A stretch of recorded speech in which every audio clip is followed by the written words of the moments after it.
Welcome to the Speak Uneasy, a safe space where cancel culture does not exist because we are in a different prohibition era.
You're very exceptionary. No dictionary can define what's genuinely indescribable. Very exceptionary. No ordinary phrase can capture you. Now some might say that you're tremendous. You are so much more stupendous, so magnificent, so magnanimous. If we voted, it'd be unanimous. Very exceptionary. This temporary phrase we'll have to do. It's true for my very exceptionary you.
Dictionary. No dictionary can define what's genuinely indescribable.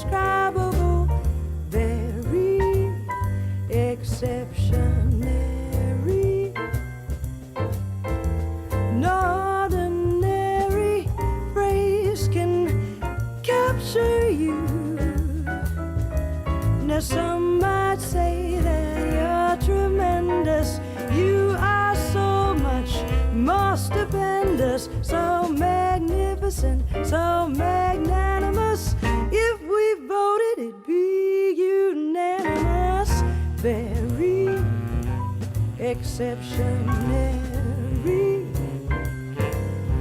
This temporary phrase we'll have to do, it's true, for my very exceptionary,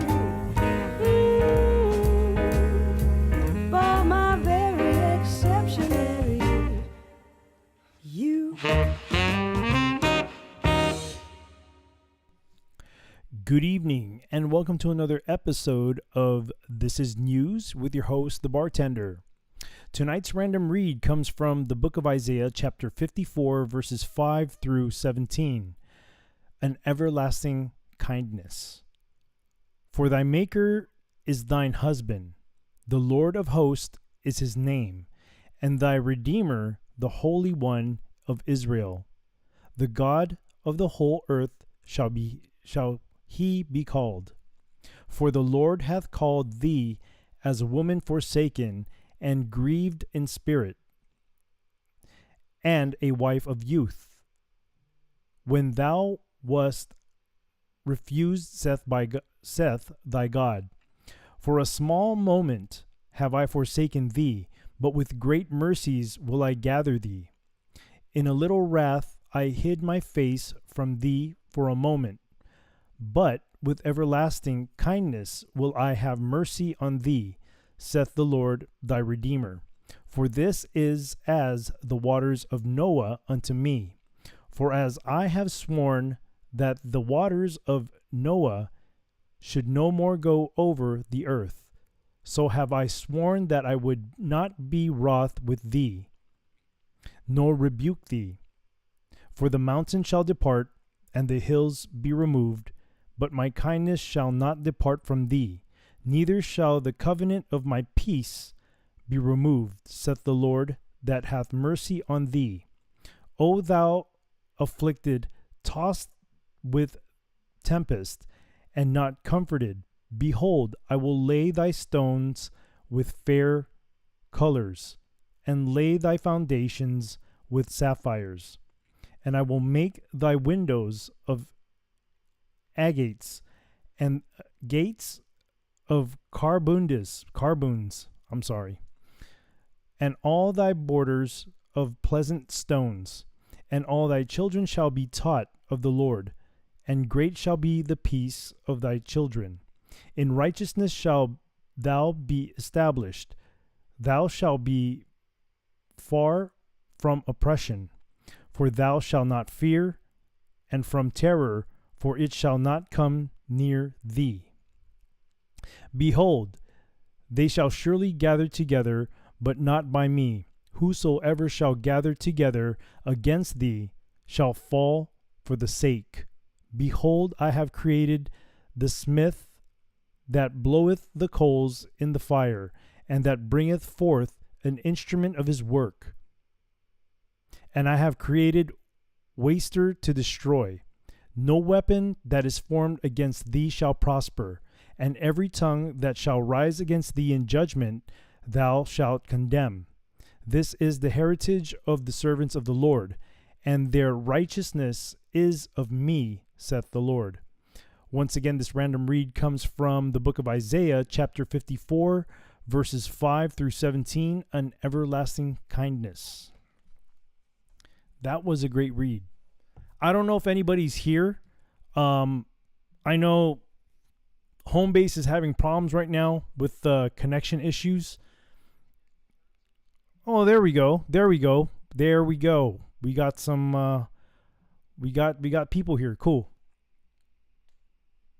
The problem was resolved. Praise the Lord. Praise the Lord. All right. Let me see. Since I was kind of fiddling with this thing here, let me just put a little picture there besides my logo, and we'll go on the cocktail prep. There it is. My OBS has been having issues lately. Okay, Matt 1776, just refresh. I had to make an update if you're buffering. Okay, thank you so much, Matt. Thank you so much. God bless you, brother. Thank you so much. Smart Poker, welcome to the show. Welcome. Hopefully we still have some people here, or if they decided to come, thank you for coming.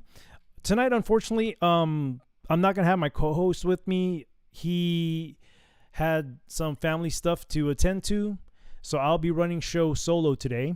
But before we even proceed to the show, let's start off with the cocktail for the night. So tonight I'll be making a cocktail called Sweet Maria. Sweet Maria. It's a very simple cocktail to make. Never had it before. It's going to be my first time making this cocktail. So let's see how it turns out. But before I make the cocktail, let me go ahead and share the history of the cocktail. If I can, I think I put it here somewhere. Let me share a little history on the cocktail. So I got this information from mycocktailbank.com. So according to them, I scrolled down all the way to the history. It's not really that much history. The history is more of the person it's inspired by. But the story behind the drink is the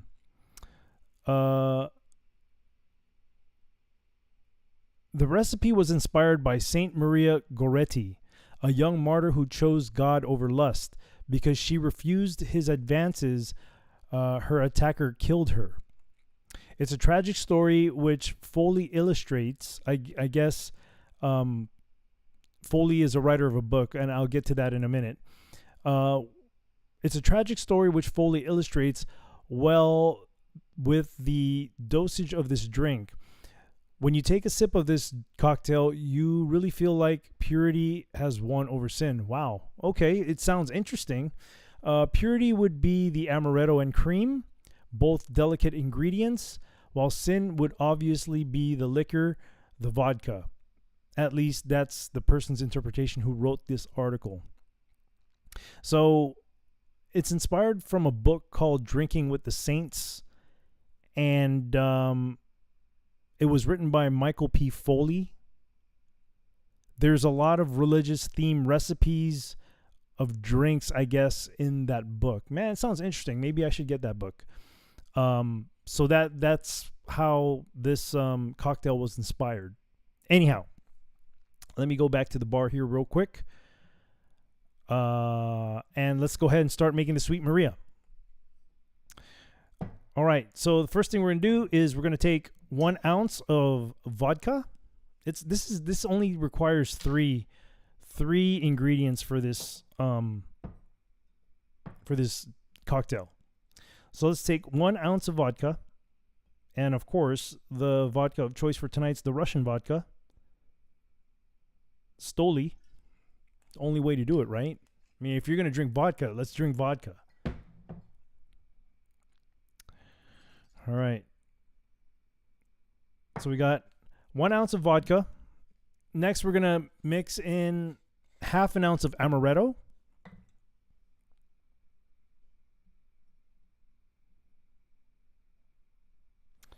All right. I had to be careful with that one because, man, I've been spilling on my desk recently. So half an ounce of amaretto in the mixer, or in the shaker rather, the mixer. And the final ingredient will be about half an ounce of fresh cream. I have a little bit more than half an ounce, maybe like 3/4 of an ounce. So let's go ahead and put that in the shaker right there. Get that out of the way. Let's go ahead and put ice into the shaker. I've already pre-chilled my. I'm using a martini glass. I've already pre-chilled it. So let me go ahead and add the ice in there.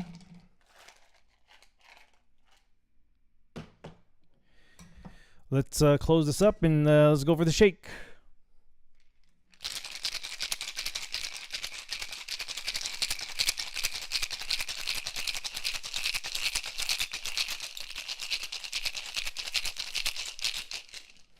right. All right. Let's go ahead and pour that into the glass. It is thick. Tell you that much, man. It is thick.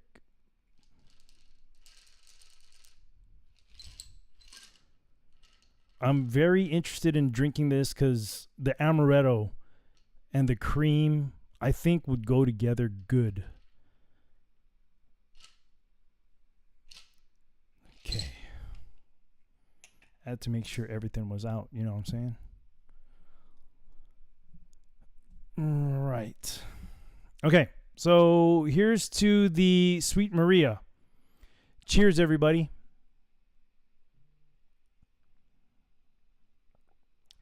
Dang, that is good. This is a good drink.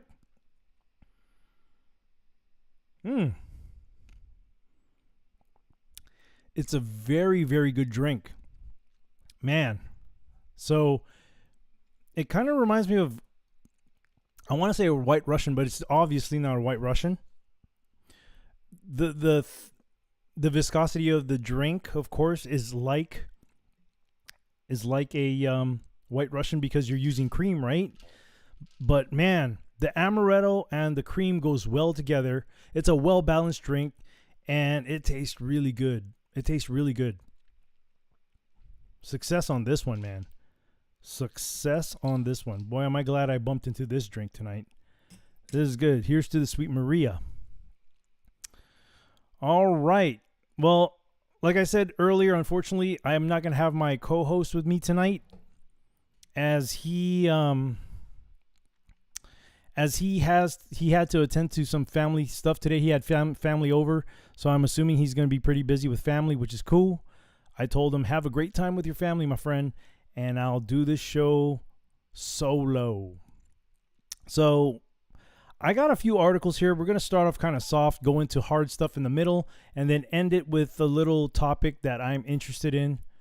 You guys will soon find out if there's anybody out there on the show or in the bar. I know Smart Poker is there. I don't know if he's still there. Matt just came in to tell me that, oh, everything's fixed now. Man, this cocktail's good. It's good, man. It is good. Okay. So let's go ahead and start off with our first article here. Let's give you a soft opening to this is news. Let me go here. Screen share with you guys. Man. Hold on for a moment. Okay, I don't know why it's doing that. There we go. Okay. So here's the first article that we have tonight.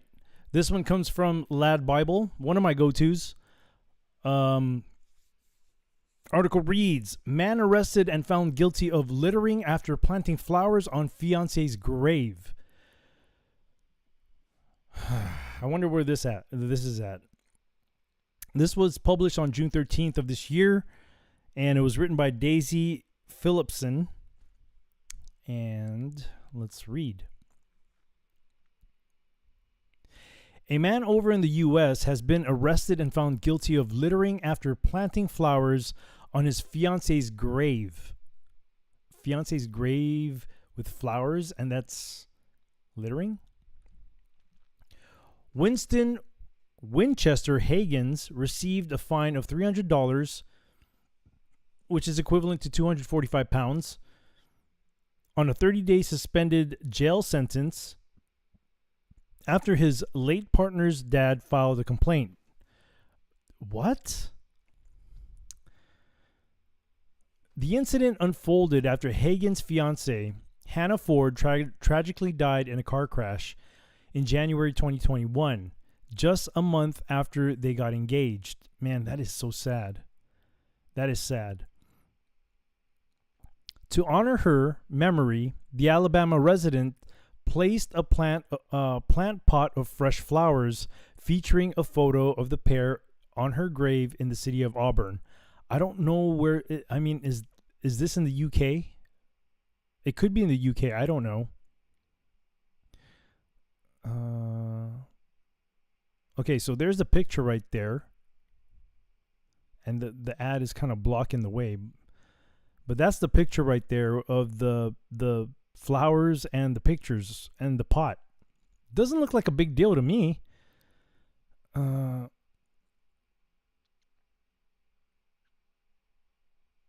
I guess his Twitter says, I wish she was with me tonight. This is the 4th time I've put a flower box on her grave, and someone she knew keeps trashing them. Someone keeps throwing away the flowers I plant, but each time he throws them away, I'll plant more.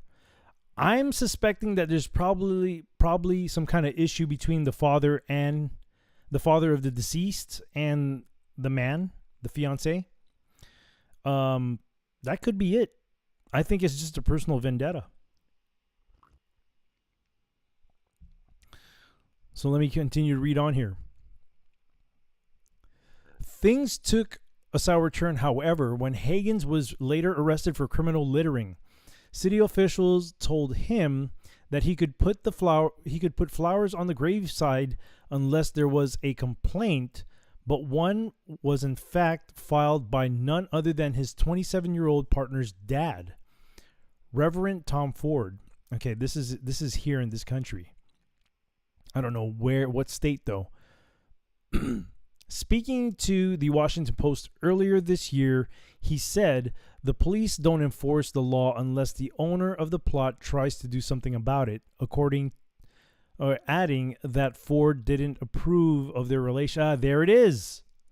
There it is. I was right about it.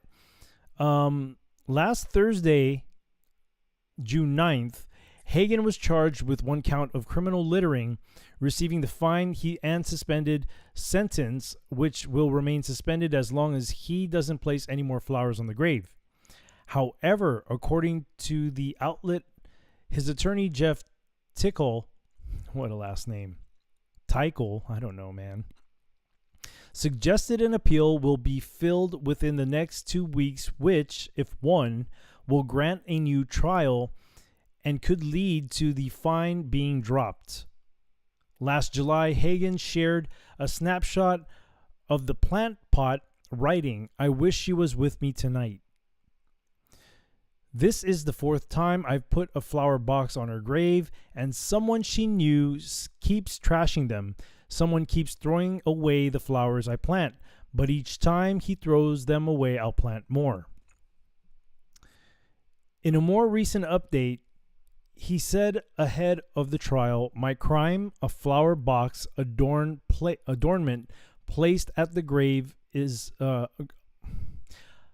flower box adornment placed at the grave of my fiancée. Again, here's his Twitter. A chosen sinner?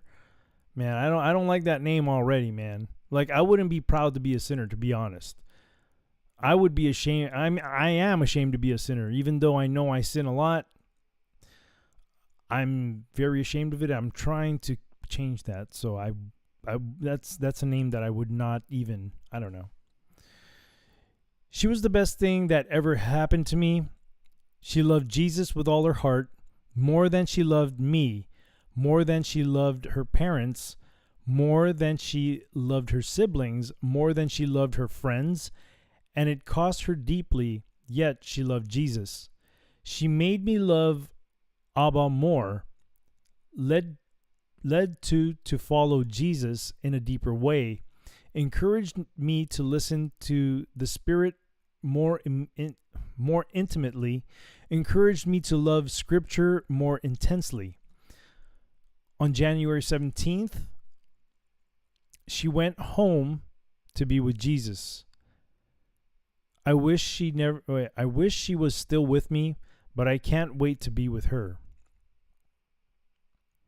Her father has accused me, the city of Auburn, had me arrested, and has brought charges against me, even with another 70+ planter adornments placed on headstones in that very graveyard.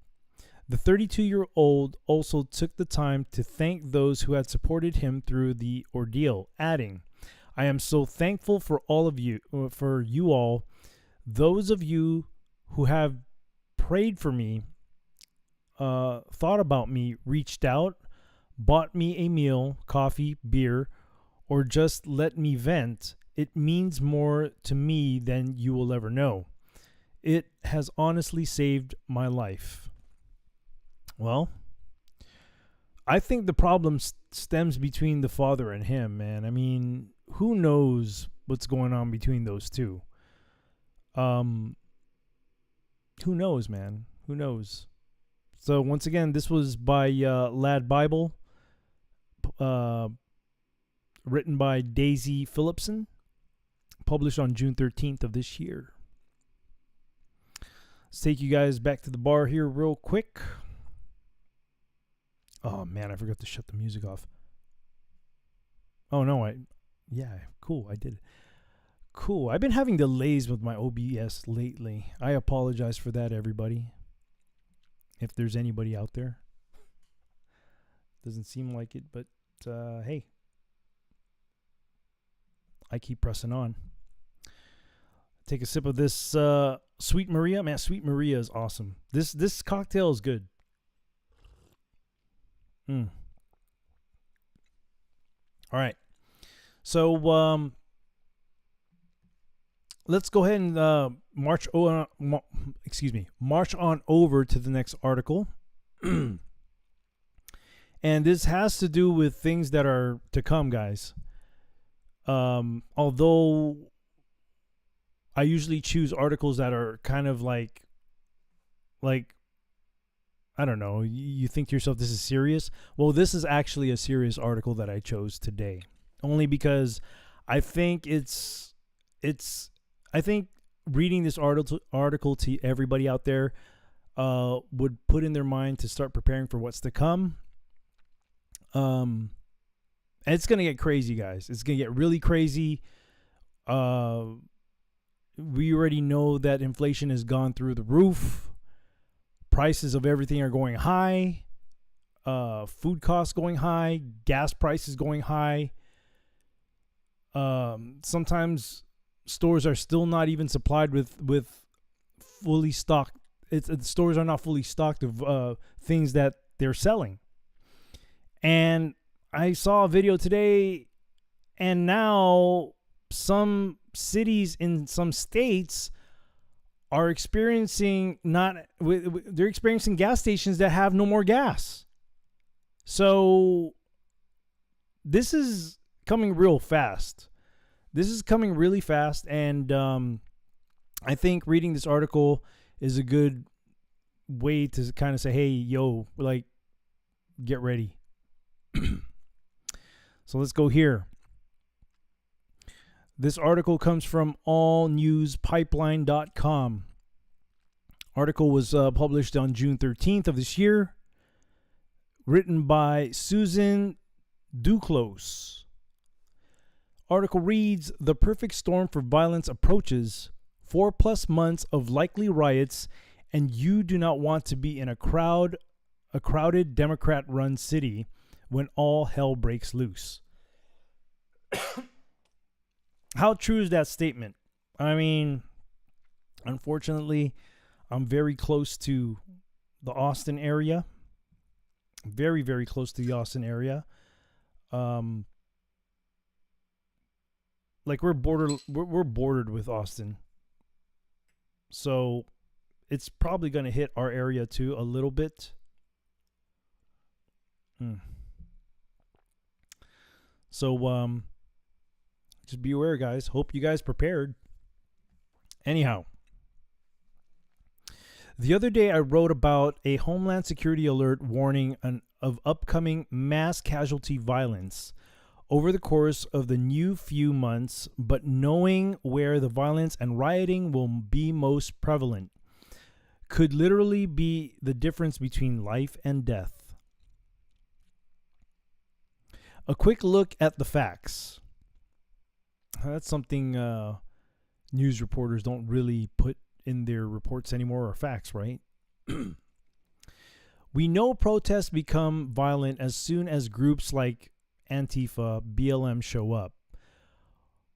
We have also seen the documented we also seen and documented how those protests turned to riots happen in cities run by liberal leaders.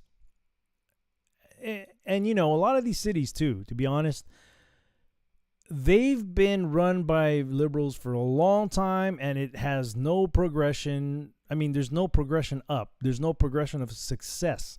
There's usually a progression of failure. It becomes worse and worse. LA is a prime example of that. And the reason why I say LA, I mean, there could be other cities there too, but because I've had a direct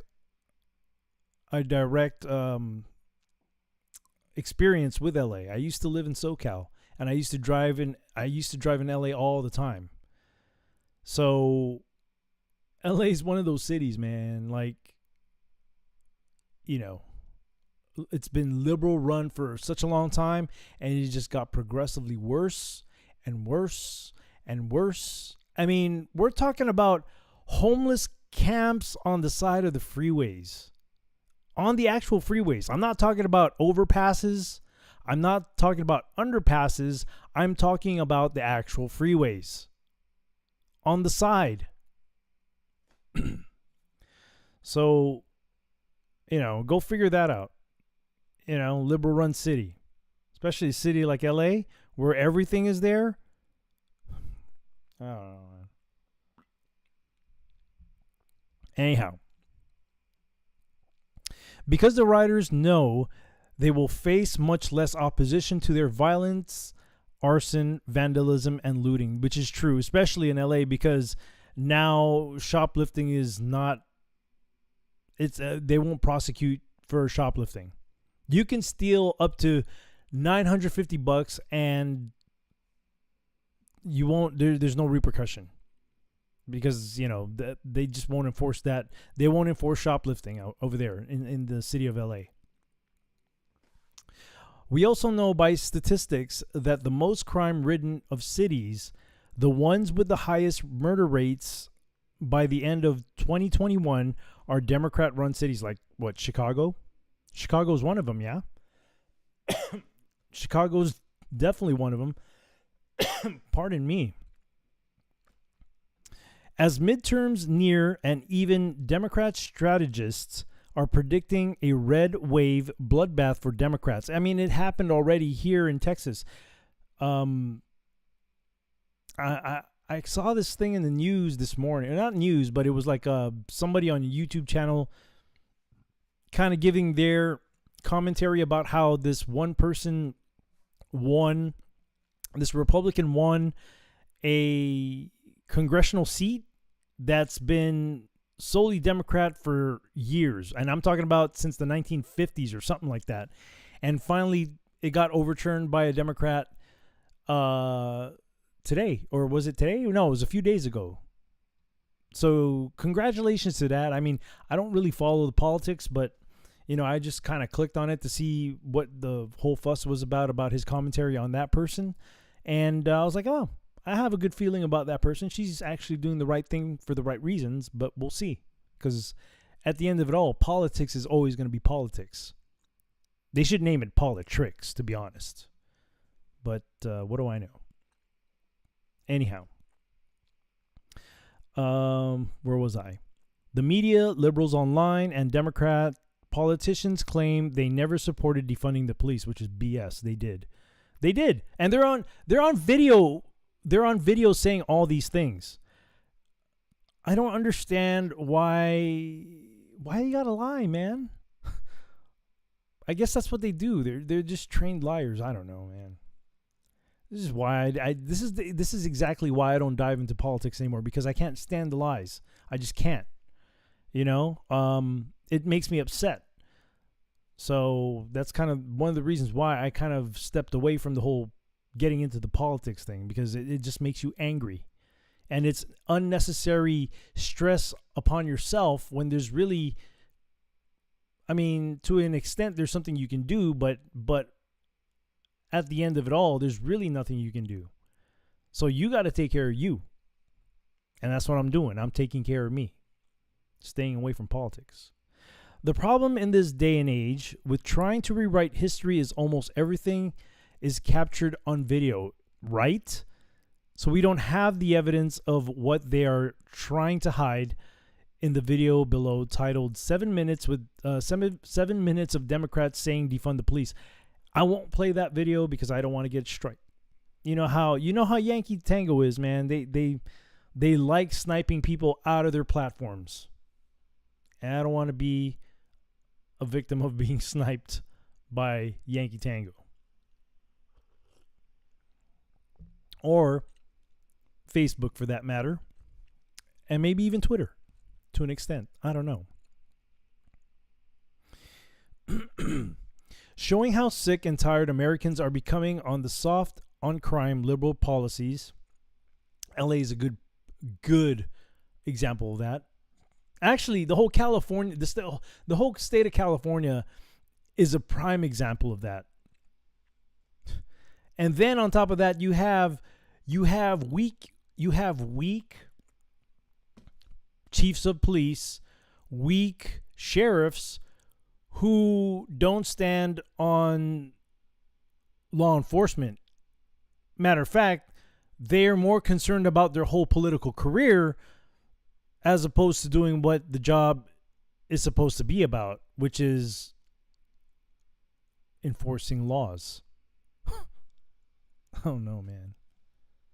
These police chiefs and sheriffs, they make me sick too. Especially the ones that care more about their political careers than they do about the actual job. People forget where they come from, which is why I had to leave. I had to leave, man. I'm not one of those. I never will be one of those. I don't care how much money you pay me. I'm not selling myself to advance and have everybody else destroyed. No. I have more integrity than that. Anyhow, showing how sick and tired Americans are becoming on the soft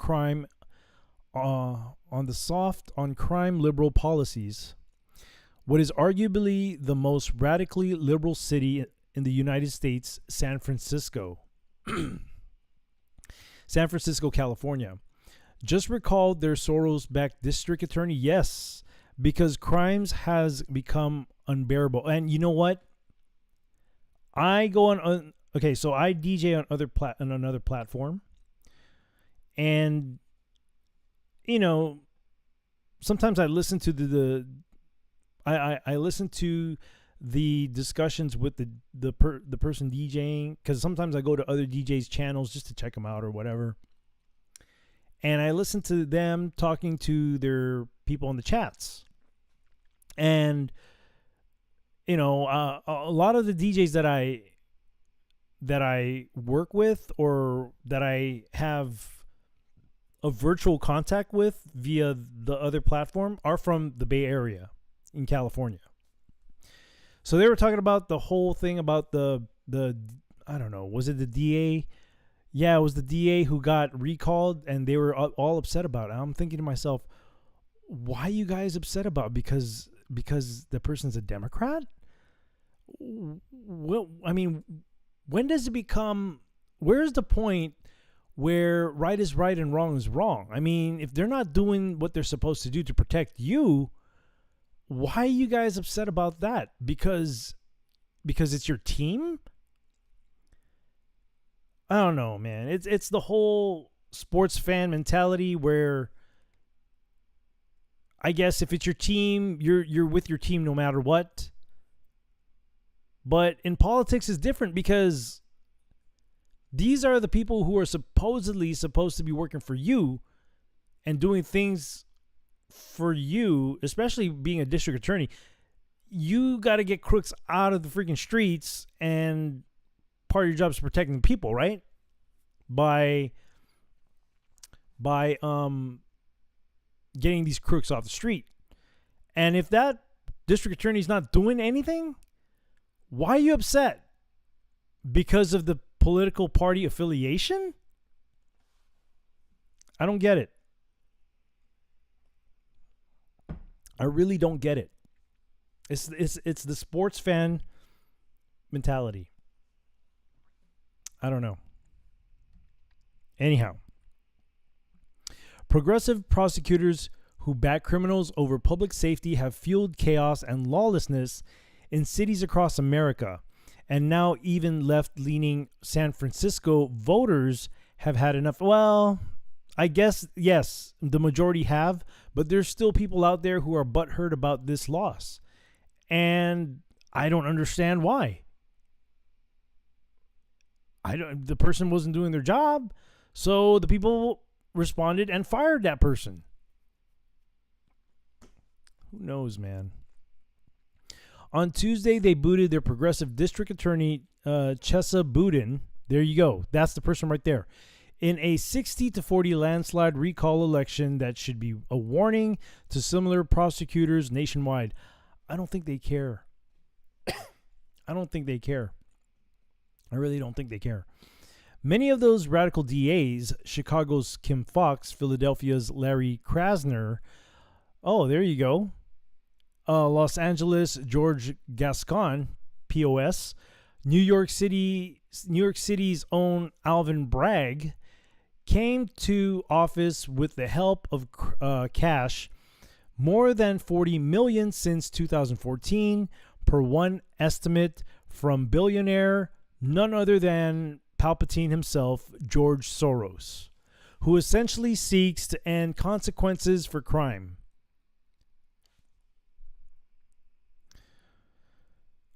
He got all that money by screwing his whole family over. Did you know that? Did you guys know that? Is there anybody in the bar? Now their cities are paying the price. In LA, crime's up 12% this year. Philly, wow, 22? 22%. In Chicago, major crime has 34%. And New York at 43? Oh, gosh, man. Well, there you go. These cities have been run by Democrats for the longest time. And the only progression it's seen is progression to the downside. They don't build these cities up for success at all. They make it more impoverished and more impoverished. And I don't know, man. I don't get. I mean, I kind of get why.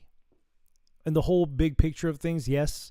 Ultimately, it's all about destroying this whole country from within. But man, I mean, people are really that stupid to keep voting these people back and destroying their. People are destroying themselves by voting these people back. San Francisco voters were sick of it, sick of rampant homelessness and drug dealing on the streets. The spike in murders, 37%. Wow.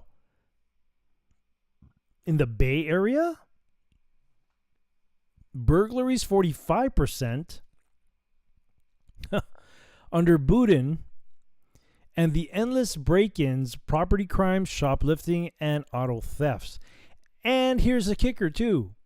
Be aware if you decide to defend your home and defend your property. Because they'll probably get you in a snap. They'll prosecute you for protecting your family, protecting you, and protecting your property. And they'll make the crook seem like the victim. Figure that one out. Figure it out. A&P fundraiser. Due to heavy censorship by big tech upon A&P articles, we're running a fundraising drive. We also want to thank everybody who has... Okay, this has nothing to do with the article. That's just kind of like a... I don't know.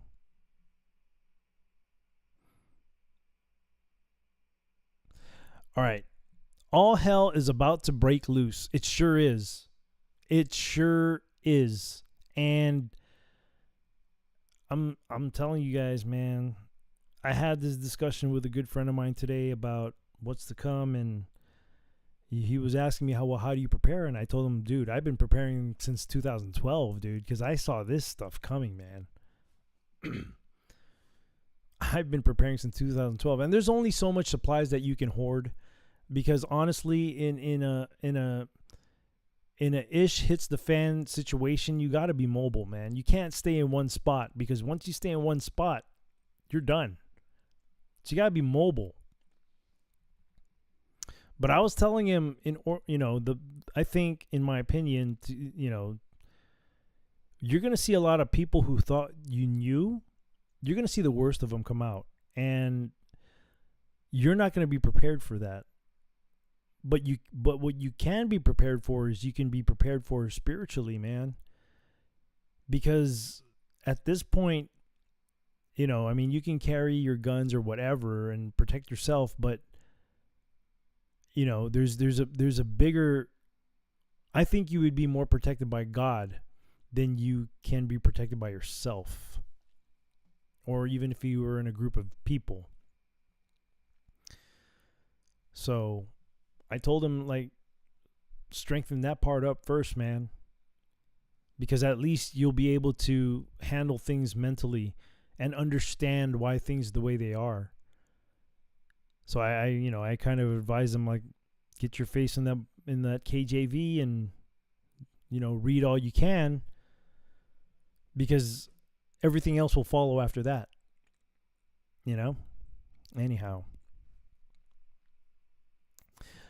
So with the midterms looking to make the Biden regime lame ducks for 2 years after the midterms until 2024's presidential election, and the upcoming Supreme Court decision, which is likely to overturn Roe versus Wade, SC decision on abortion, according to a leaked draft that has already caused protests throughout America.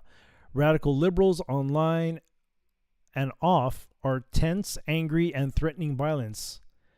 It's funny because the people who scream the most that they want the most violence, those are the people who can't even fight.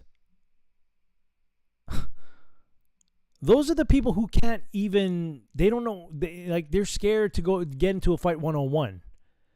When it's a bunch of them, they're real tough, but you get them one-on-one, they'll be scared. They'll be they'll be quiet. That's how they are. That's how liberals are.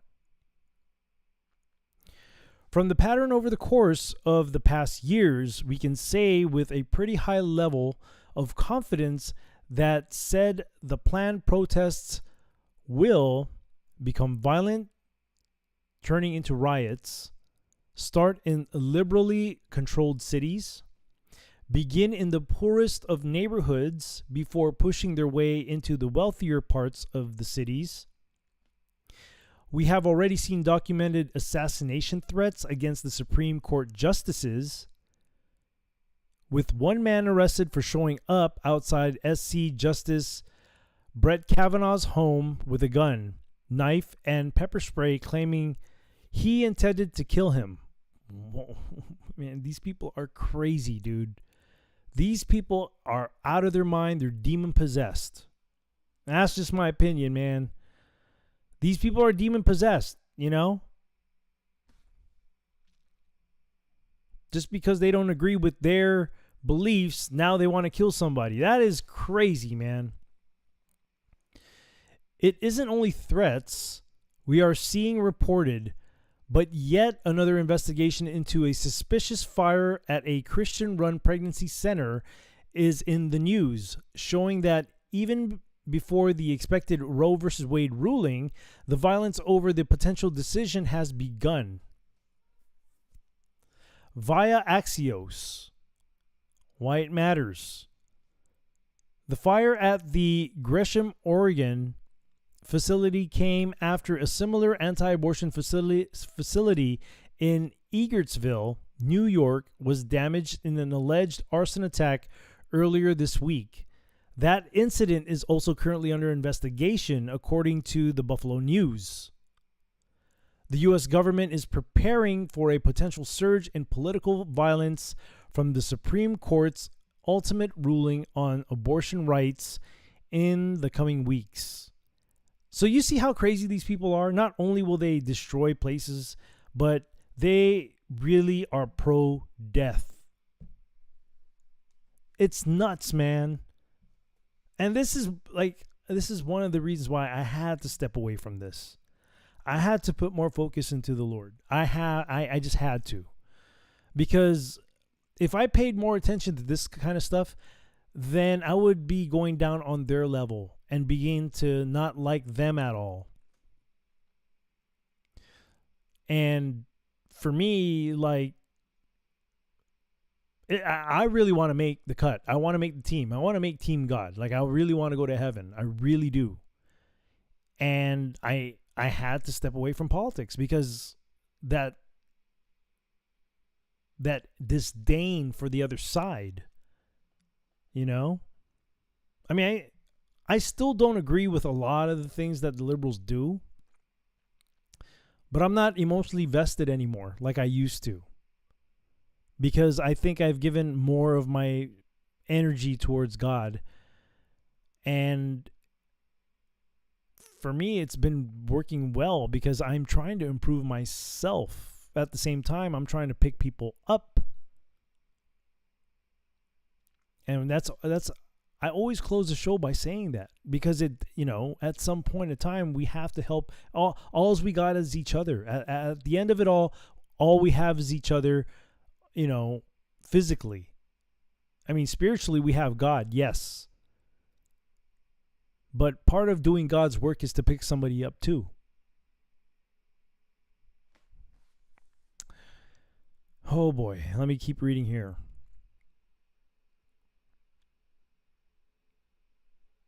The U.S. government is preparing for a potential surge in political violence from the Supreme Court's ultimate ruling on abortion rights in the coming weeks. The last place anyone should want to be over the next few months is where any large group of people are, or any crowded space. That includes blue cities, which are usually urban areas where people are jam-packed in like sardines in a can.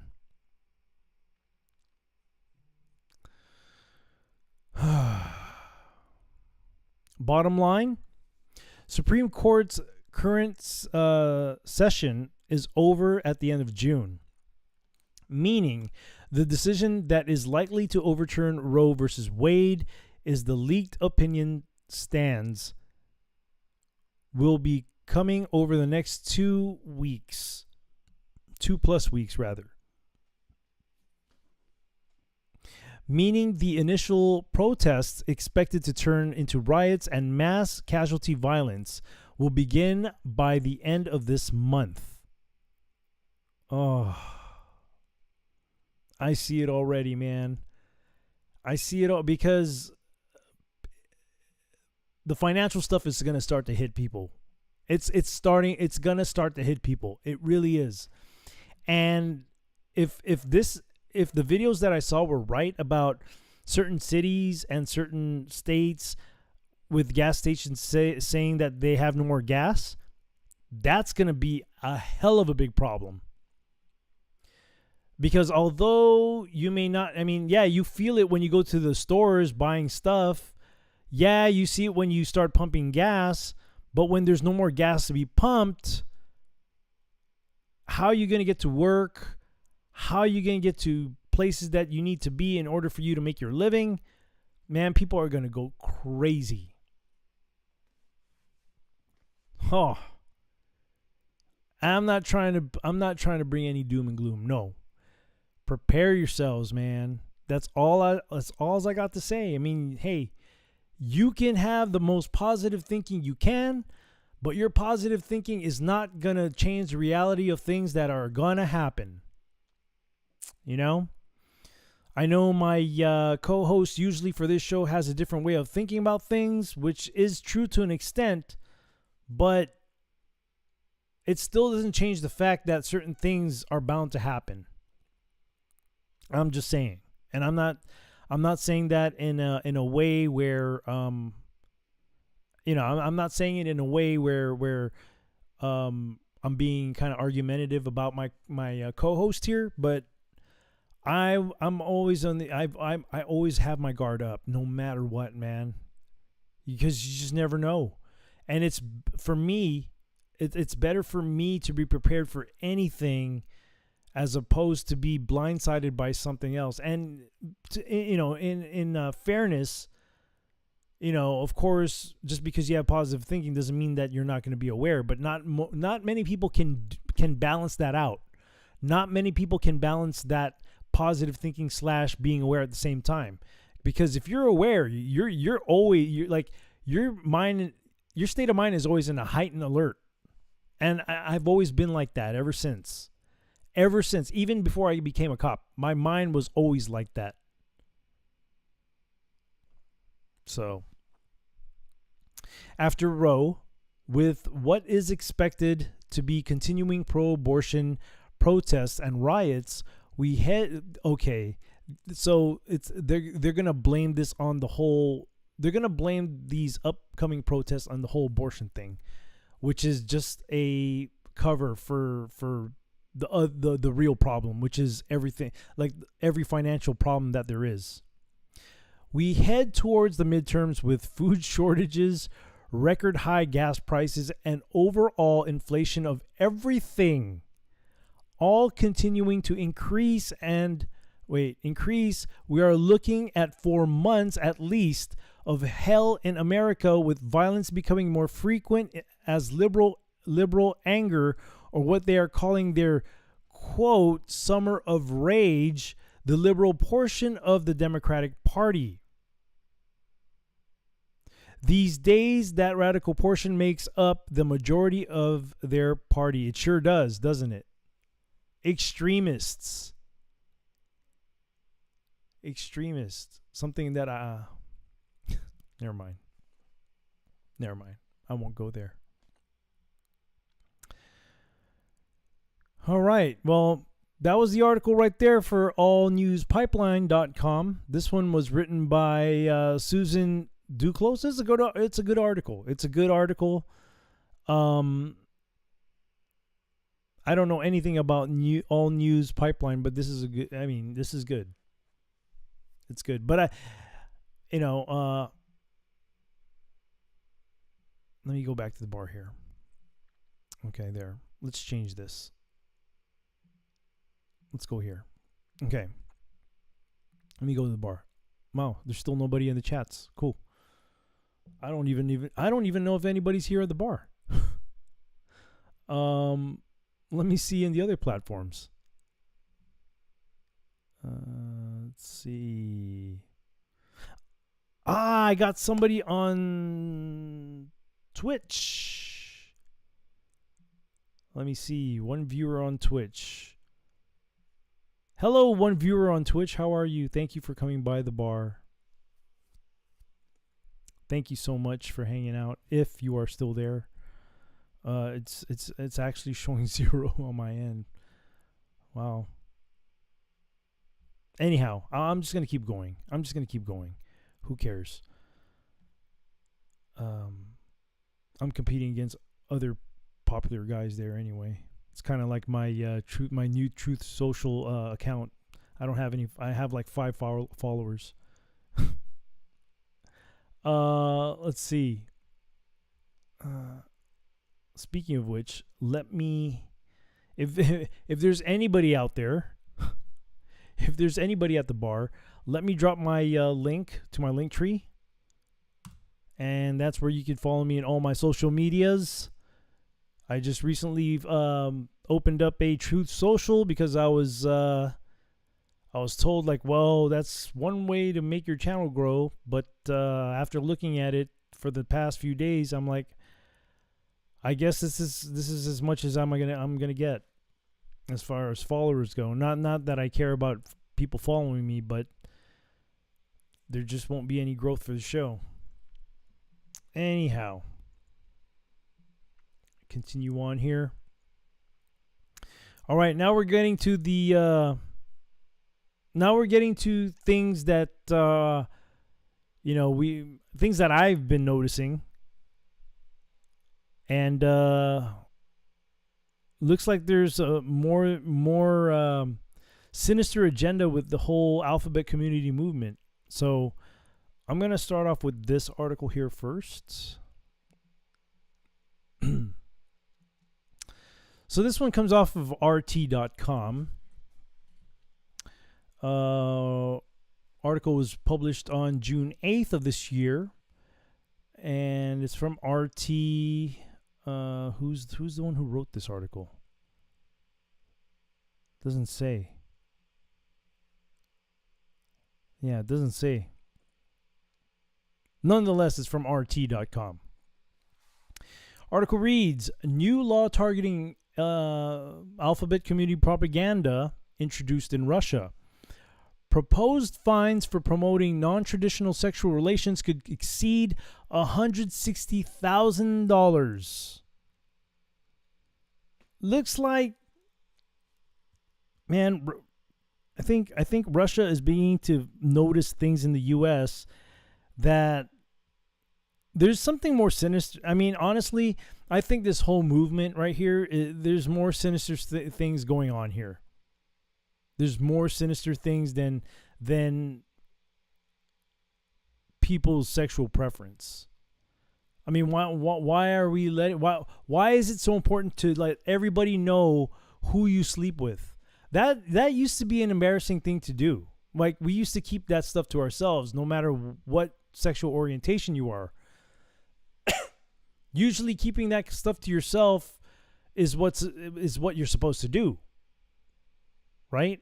Because nobody really cares, unless you're like weird like that. Anyhow, I read. Russian lawmakers are considering a new law targeting alphabet community propaganda. It would provide for fines of up to $160,000 for promoting non-traditional sexual relations. The draft legislation was submitted to Russia's State Duma on Tuesday and is currently being reviewed by the State Building and Legislation Committee. It proposes to amend an existing administrative law which restricts information promoting what are regarded as non-traditional sexual relations among minors. Let me read that again. It proposes to amend an existing administrative law which restricts information promoting what are regarded as non-traditional sexual relations among minors. I don't see anything wrong with that. So you're protecting the minors. I don't see anything wrong with that. I think that's good. I think protecting minors is a good thing, right? From sexual predators. The new law would pronounce parts of the old legislation obsolete and impose administrative responsibility for alphabet community messaging in general. An explanatory note attached to the document notes that family, motherhood, and childhood in their traditional understanding, which comes from our ancestors, are the values that ensure the continuous change of generations, act as a condition for the prevention of development of a multinational people, and therefore need special state protections.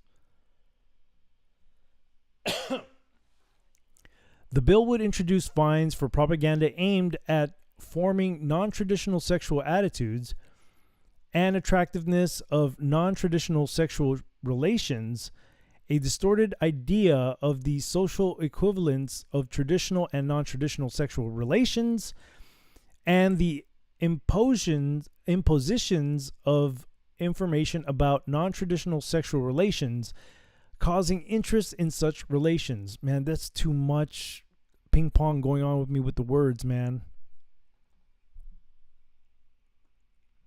As long as those actions do not constitute a criminal offense, it is proposed to introduce fines for members of the public between 40,000 and 50,000 rubles, which is equivalent to $660 to $830, and penalties of between 100,000 and 500,000, which is equivalent to 1660 from 1660 to 8300. Wow. For officials. Legal entities could face fines of between 1 million and 5 million rubles. Get this, which equals from 16,600 to 83,000, or a suspension of activities for up to 90 days. Good for Russia, man. They're learning from our mistakes, man. They are learning from our mistakes. You know? The punishments would be more severe if the suspected violations were carried out with the use of mass media or the internet, in which case the fines would range from 100,000 to 500,000 rubles. Didn't I read that already? Yeah, I think I read that already, didn't I? Oh, no, I didn't. From 8,300 to 16,600 for officials up to, yeah, I did read that already. Jeez. I apologize. Doesn't matter, nobody's here. Foreign citizens are also mentioned in the bill, as they could also face fines of between 40,000 and 100,000 rubles, which is equivalent to $660 to $1,660, or from 100,000 to 500,000, which is equivalent to $1,660 to $8,300 if they use the internet for promotion of such relationships. Alternatively, foreign citizens or people without citizenship could face a 15-day administrative arrest followed by expulsion from the Russian Federation. Get out of here. They can pretty much kick you out. Never let you back in. The bill's authors note that with one of the key principles of a democratic state is the reasonable protection of the rights of minorities. At the same time, the threats arising from the imposition of foreign standards that break the generally accepted way of life in the field of family and marriage begs the question about a need to protect the culture of the majority, including by introducing additional legal regulation. It is also noted that the draft legislation does not prohibit or condemn non-traditional sexual values or public discussions on the topic in a neural context, and does not intend to infringe on personal freedoms and people's rights to determine their sexual orientation and express themselves in a legal manner. So once again, this article was from RT.com, published on June 8th. I don't know who wrote it. It doesn't say who wrote the article. So let me take you guys back to the bar here. Here. There we go. Hello. There we go. Hello. All right. Okay. Still nobody here at the bar yet. Nobody at the chats. All good. I press on. Now, that was a segue into this next article right here, which I think we really got to pay attention to. Especially if you're for protecting the children. I am, of course, for protecting the children, as I do have a 10-year-old daughter. So let me go to this next article. This one comes from the Daily Bell. This one was, when was this written? This was published on June 9th of this year by Ben Barty. Article reads, the tax-exempt foundation rebranding pedophilia as age play.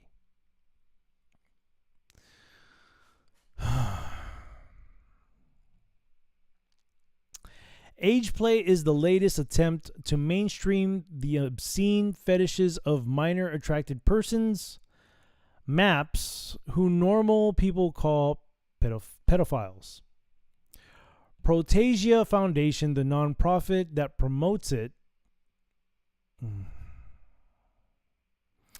define age play as a form of role play in which at least one of the participants adopts the role or mindset of someone younger, a teenager, child, or even a baby. So are we equating mental illness to like role play now? Is that like the spinoff now? Is that the spinoff? Because liberals love to spin off to other things, you know. And to be honest, I don't think that this type of thing is fixable on somebody's brain. I think the wiring to somebody's brain is not fixable when it comes to this. I don't think so. Protegia Foundation online age play with underage partners is hot. What? And of course, look where it's based out of. San Francisco-based nonprofit Protegia Foundation's blog post titled Online Age Play Safety Tips says,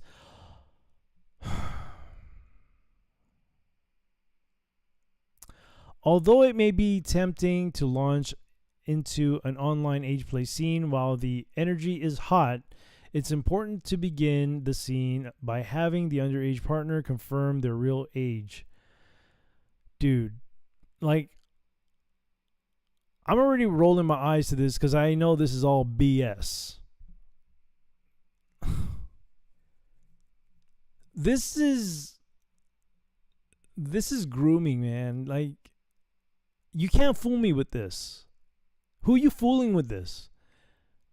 I mean, there are people out there who are, I mean, the vast majority of people are very easily fooled. Let's be honest about that. Like, the vast majority are very, very easily fooled, which is why we're in the situation we are in this country now.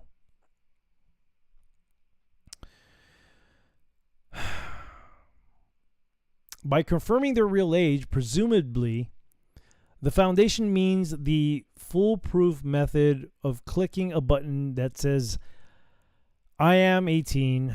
Fascinatingly, Protegia markets itself as a sex...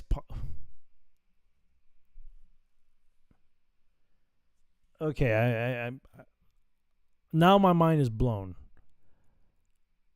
Protegia markets itself as a sex-positive, quote, child protection organization. This is bullshit. This is BS, dude. Like, straight up. This is,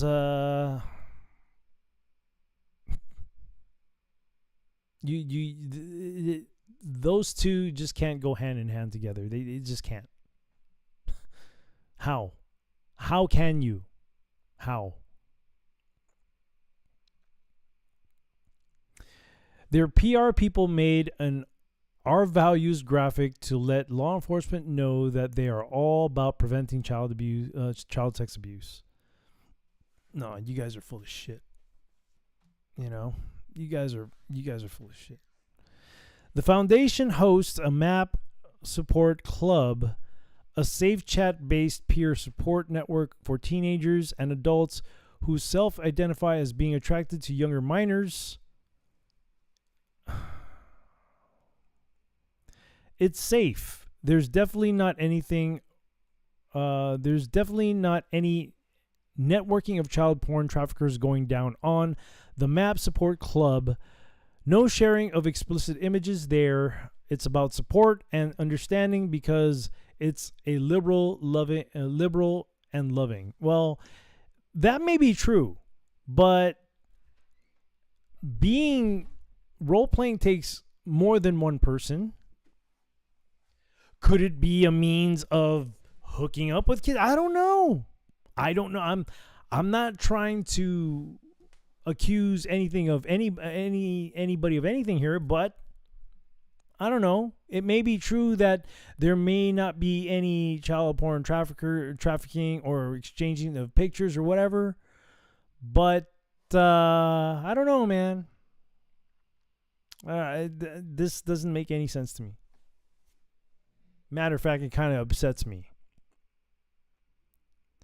The whole goal is preventing child sexual abuse, not destigmatizing, normalizing, and mainstreaming it. Oh my goodness. You see this guy, dude? This guy has pedo written all over his, just by the way he looks, man. Fits the profile right there, man. He just looks like it. He looks like it. Meet totally trustworthy. Trustworthy non-predator Protegia founder director Jeremy Malcolm. Look at him, man. You decide for yourself if you think he is or if he's not. Because normal people wouldn't do this. They wouldn't do this. No. Why does an adult stranger have to have interaction with children? Why? There's only one reason for there's only one reason for that. If they were so intent on making this kind of if they want this type of contact with children and this kind of relationship, why? You're an adult, dude. Go mess with adults. Well, that's the founder right there. That's the founder right there. He looks like it, man. That's just my opinion. I'm not saying that he is, but he just kind of looks like it to me. Protegia founder, we're open to pedophiles. Oh my gosh, dude. This just gets worse and worse by the sentence. It just keeps getting worse and worse by the sentence. Jeremy Malcolm wants potential Protegia volunteers, quotes, to know that the Children's Safety Advocacy Foundation is a safe space for open pedophiles. Well, no. How about no? How about no? How about no? I think I'll stop at there, because if I say anything else more, I may get in trouble. I don't know. Via May 2020 Protegia newsletter titled Rising to the Challenge of Prevention. It's usually the people who bark about these things who are the ones that are about it the most. You ever notice that? I don't know. Why do we welcome people who are sexually stigmatized as allies in our mission of child abuse prevention? Dude, dude, I don't know, man. This is crazy. This is like mental gymnastics here, dude. I can't hang with this. This is already making me upset. It really is. The shorter answer is we don't treat people as assets or liabilities. We treat them like as human beings. Oh, really? You do? We don't dehumanize or scapegoat anyone for the sake of our boosting our popularity with donors. People who are sexually stigmatized, outed equals outed pedophiles. Yeah, they should be. They should be. Okay, so here. Okay. Oh my gosh, man. This is definitely an article of this for This Is News. This is definitely a great article today, man. Wish I had my co-host here, man. Protegia defends child porn on social media. Dude, you claim to protect children, but yet you're for sexually abusing children on film. Doubtless the ultra-libs at Protegia would mindlessly cheerlead social media censorship of anti-vaxxers or Russians or MAGA domestic terrorists or whatever other opponents of the deep state. But the institution will adamantly defend child porn on those same platforms.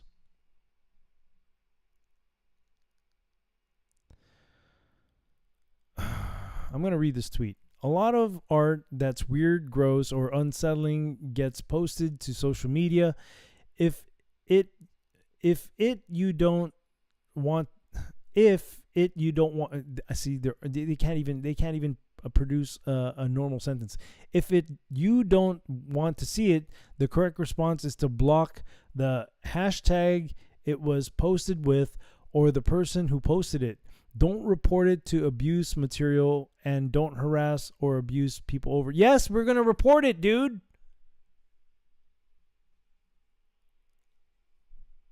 You know, there's a lot of things I would love to say, but probably safer for me not to. But I tell you what, man, you guys want to keep on doing this with children. When judgment time comes, man, I don't think God is going to have any mercy on your soul whatsoever. I really don't think so, man. I really don't think so. God forbid I catch one of these people too in the act.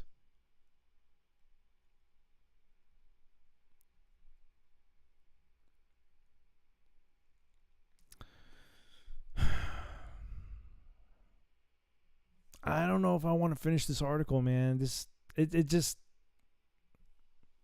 article is just it's what they're trying to do is they're trying to say that they're a good organization, and I just don't see it, man. I just don't, as a matter of fact, I'm probably going to stop. I can't do it. I can't do it, man. I just can't. It'll I mean, I could read it, but it bothers me, and I don't want to have to say something that I shouldn't, So the safest thing for me to do is probably just to stop reading it, because I just can't go any further with this. I just can't, because they're trying to justify what they do. They're trying to justify their organization, man, and nah, I'm not buying it. I'm not. I'm not. And unfortunately, this group of people are trying to attach themselves to the alphabet community. And if you guys haven't noticed that things are getting way out of control with the alphabet community now, it's just, I don't know. I don't know, man. This is it's upsetting. I'll just keep reading it, man. Proteja recruits corporate media goon as communications director. In August 2021, Proteja onboarded Atlantic, the Washington Post, and NBC Think contributor Noah Berlatsky, a communications director. Here, Noah is communicating how criticizing pedophilia advocacy nonprofits like Proteja is actually anti-Semitic and transphobic.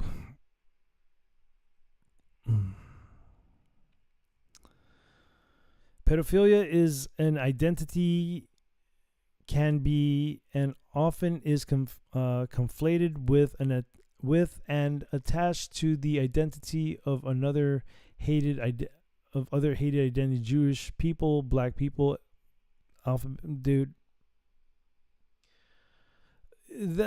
No.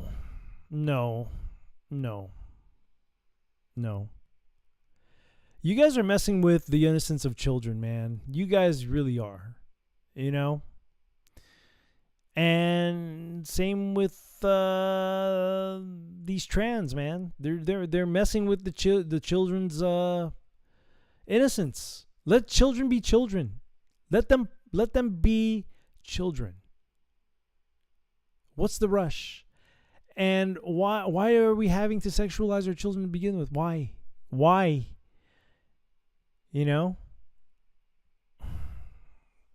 I'm trying to keep my cool here, man. I really am. I'm really trying to keep my cool here. Let's read on. Why doesn't Proteja have to pay any taxes for its child advocacy? Oh, so on top of them having this organization for pedos, now they don't pay taxes as well because they're a nonprofit? The sweet cherry, no sexual pun intended. Sure, whatever, man. On top, Proteja doesn't have to pay taxes for its advocacy work. This is where the mind boggles me. It says, in quotes, protecting children by fighting for more child porn on the... What? by fighting for more child porn on the internet and rebranding pedophilia as a sexual kink? Nah, man. No. On equal moral footing with a cowboy/cowgirl fantasy. Oh, man. This is so upsetting, dude. This is just upsetting me by the freaking sentence. It's a 501c3 nonprofit.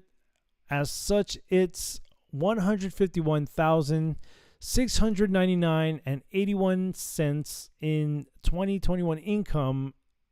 A $100,000 increase from 2021 was totally tax-free. Who said that? Who said the tax code isn't broken? It's working super well for lucratively funded nonprofits mainlining pedophilia under the guise of, quote, human rights advocacy. There's no human rights here, man. They're calling for a right to fiddle with your children, man. I mean, dude. This article is really difficult for me to read. It really is. Not in a sense because I can't. It's just. I can read it. I'm gonna keep on reading it because people need to know. We all need to know this stuff, man. These organizations are getting. They're like. I'm gonna keep reading. Pedophilic grooming is now mainstream leftist politics. MSNBC of the internet, Young Turks, which is, I am not big fans of those guys at all. Cenk Uygur and Anna Kasparian, yeah, I'm not big fans of these guys at all. They're demonic. Melted down recently on air over Joe Rogan's explanation regarding the epidemic of pedophilic grooming among the alphabet community activists. Rogan cited and criticized the prolific child grooming videos that all American millennial teachers routinely post to TikTok, which then get reposted to libs of TikTok. Here's just one example. They appear to. I'm not going to play this video, man. You know how that goes with. You know the game with the freaking other platforms, man. I'm not playing the game. You know. I need to grow my channel, man. I really do. So I'm not playing the game. As always, the Young Turks reframe Rogan's criticism of the alphabet community, child grooming as transphobia. So defending children from sexual predators becomes some sort of culture war wedge issue, which is I don't get it. So these guys would rather protect Chesters than they would protect children? Really? So is that what is this what the new Democratic Party is all about now? Because if it is, I don't understand why people are not leaving by the droves unless they're really into that kind of stuff too. But my honest assessment will show that child grooming, which was once a bridge too far, has gone mainstream in leftist and academic circles. Dude, it's not mainstream. At least for me, hell no, not in my world. That shit ain't mainstream. New York professor, it's not obvious to me that adult sex with 12-year-old girls is... Dude, this is... Oh,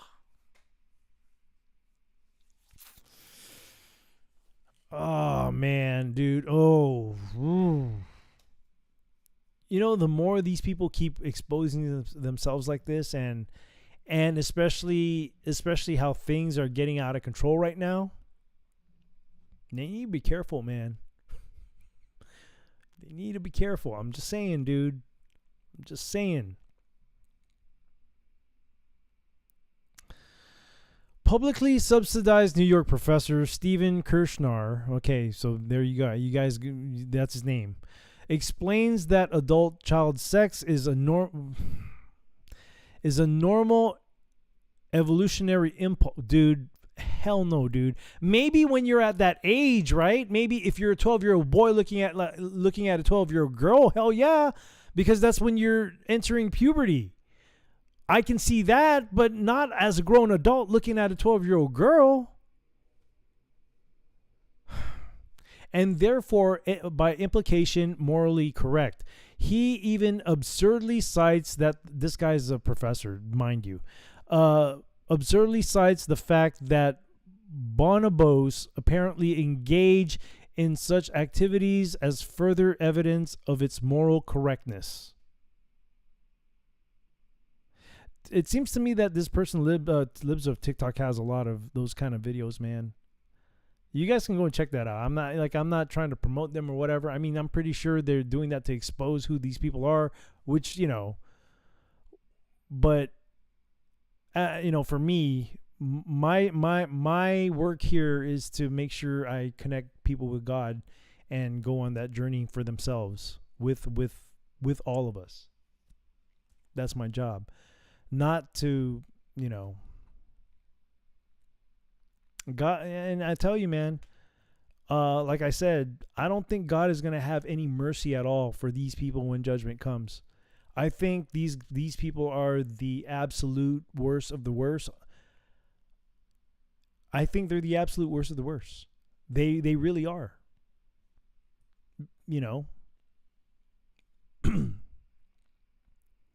This guy's no fringe basement dweller. Stephen Kirschner is a distinguished teaching professor in the philosophy department at the State University of New York at Fredonia, and oh, great, he's an attorney, so he probably knows the laws good that he can manipulate it to his advantage.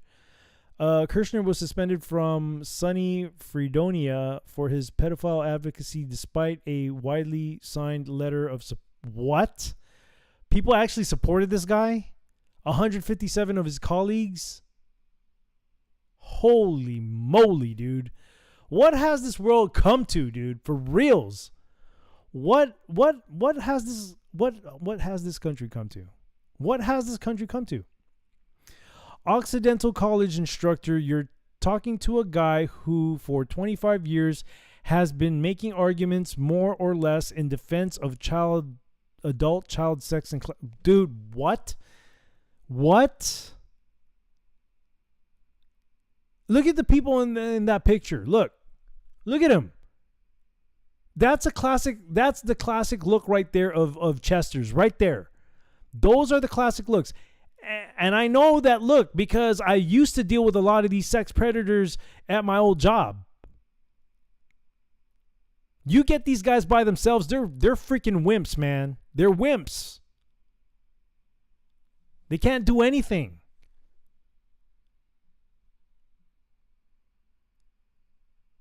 Another professor at a major U.S. university, Thaddeus Russell, concurred with Kirschner's moral arguments. What? But he took it a step further, not merely arguing that it's morally innocuous, but openly defending adult child sex in classroom. Dude.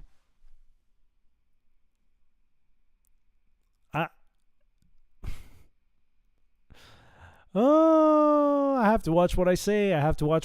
Because that's the kind of world we live in nowadays. You got to watch what you say.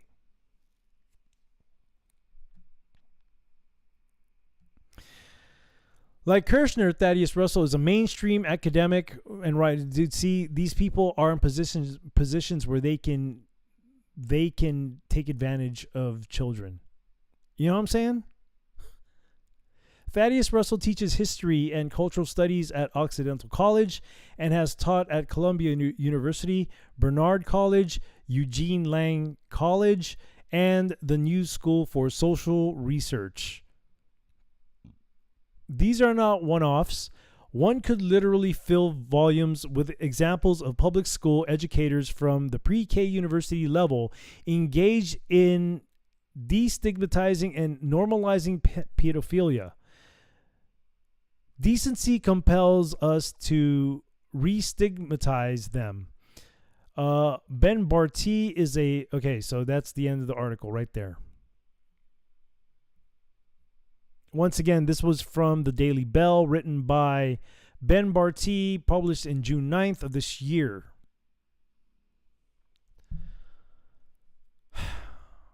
Let me go back to the bar, man. Damn, I finished my cocktail. I was about to say, I need a drink. I finished my dang cocktail, man. Let me see who's up all up in the bar. I haven't gotten the chance to look at the chats. So far, there hasn't been anybody here at the bar, but let me see what I got. Hey, it's Ammo. Oh, there's actually people. Look at that. Thank you guys for coming by. It's Ammo. What's going on? What did I walk into? Yeah, you probably walked in while I was reading the article about the normalizing of. Actually, it was more of an article about a pro pedo organization that don't pay taxes because they're a nonprofit. So that's what you walked into. Death by Russ says hang them all.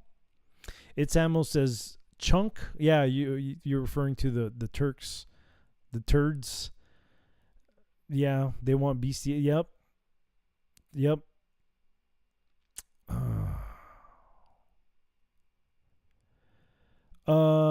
Death by Rust, what is going on? Thank you for coming to the bar. I don't believe I've seen you here before, but nonetheless, thank you for coming by. YouTube video. Okay, let me copy that real quick, and then I'll have to watch that. I'll have to watch that on my own time. I can't do it during the show because I'm on other platforms as well, and I don't want to be canceled out. So, it's sauce. Okay, Death by Russ says it's sauce. It's Ammo says, oh, I wasn't doubting you. Sounds outlandish. I like. So, man, and it's kind of weird that you mentioned sauce after that article, man. I'm just saying. Citizen Vulgar, hi, how are you? Thanks for coming to the bar. It's a club, and you aren't in it. Exactly. It's always been like this for since we can think of. It's always been like that. It's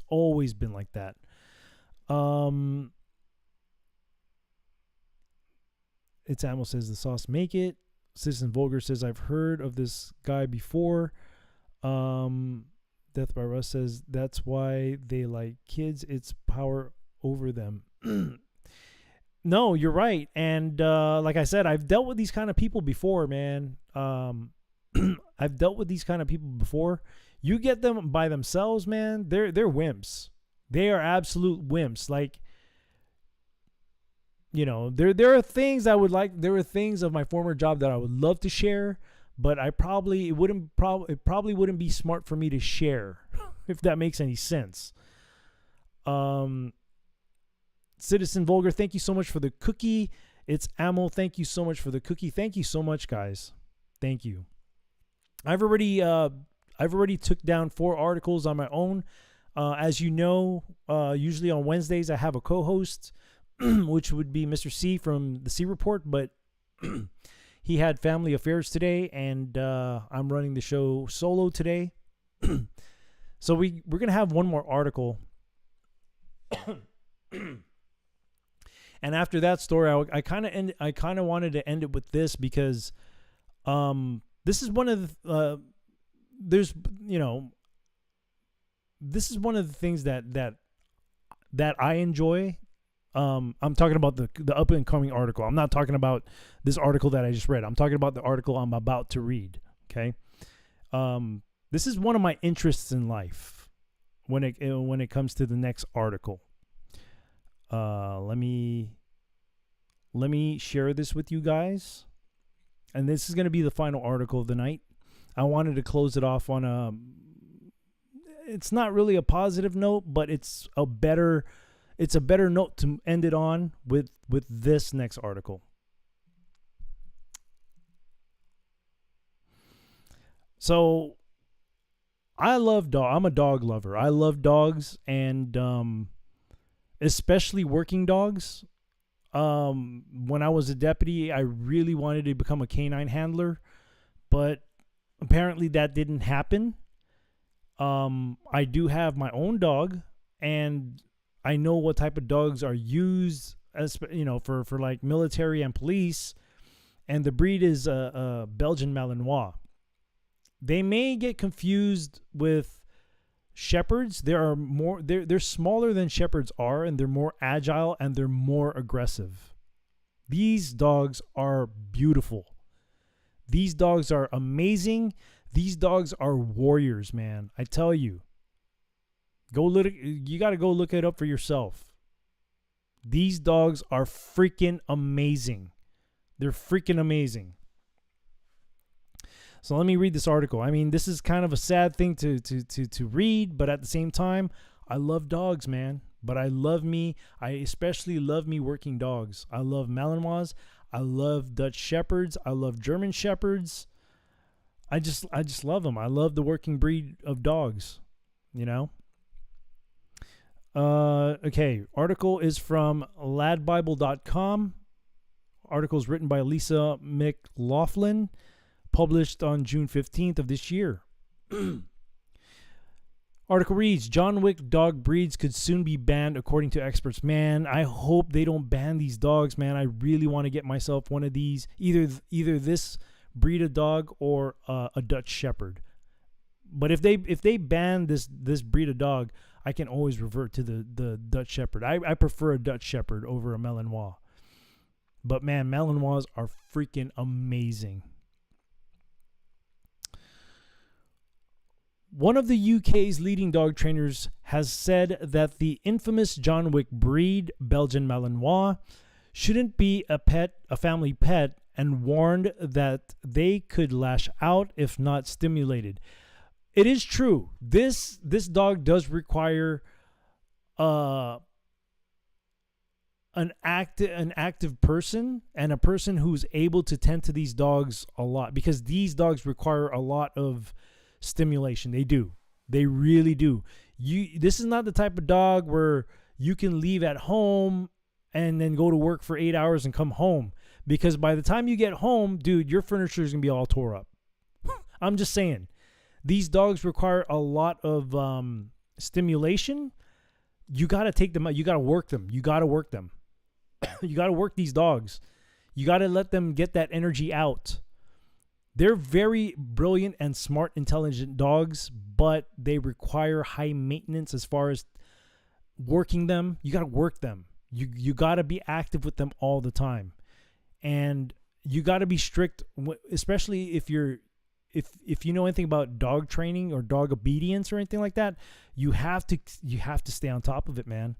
I have a dog who's she's a mix. She's a mix. I love my dog. She's a mix, and she's a rescue. So she's part shepherd, she's part pit bull, and chow chow. So although she's not as aggressive as a Malinois, she's been in a couple of fights already with other dogs. And I tell you, man, her temperament with other dogs is horrible. She'll fight. She won't start the fight, but she'll fight. And I've gotten in a position before where she fought against a bull terrier. The bull terrier snapped at her first. She ended it, man. And she had a lock on that freaking dog's snout. And I tried to let go, and I couldn't let go, man. I'm like, she wouldn't let go. She wouldn't let go. And eventually she budged. And I was like, wow, I'm impressed that she has a very strong grip, But, one of the reasons why I have a dog was because I used to travel back and forth between here and California when I used to be a deputy out in California.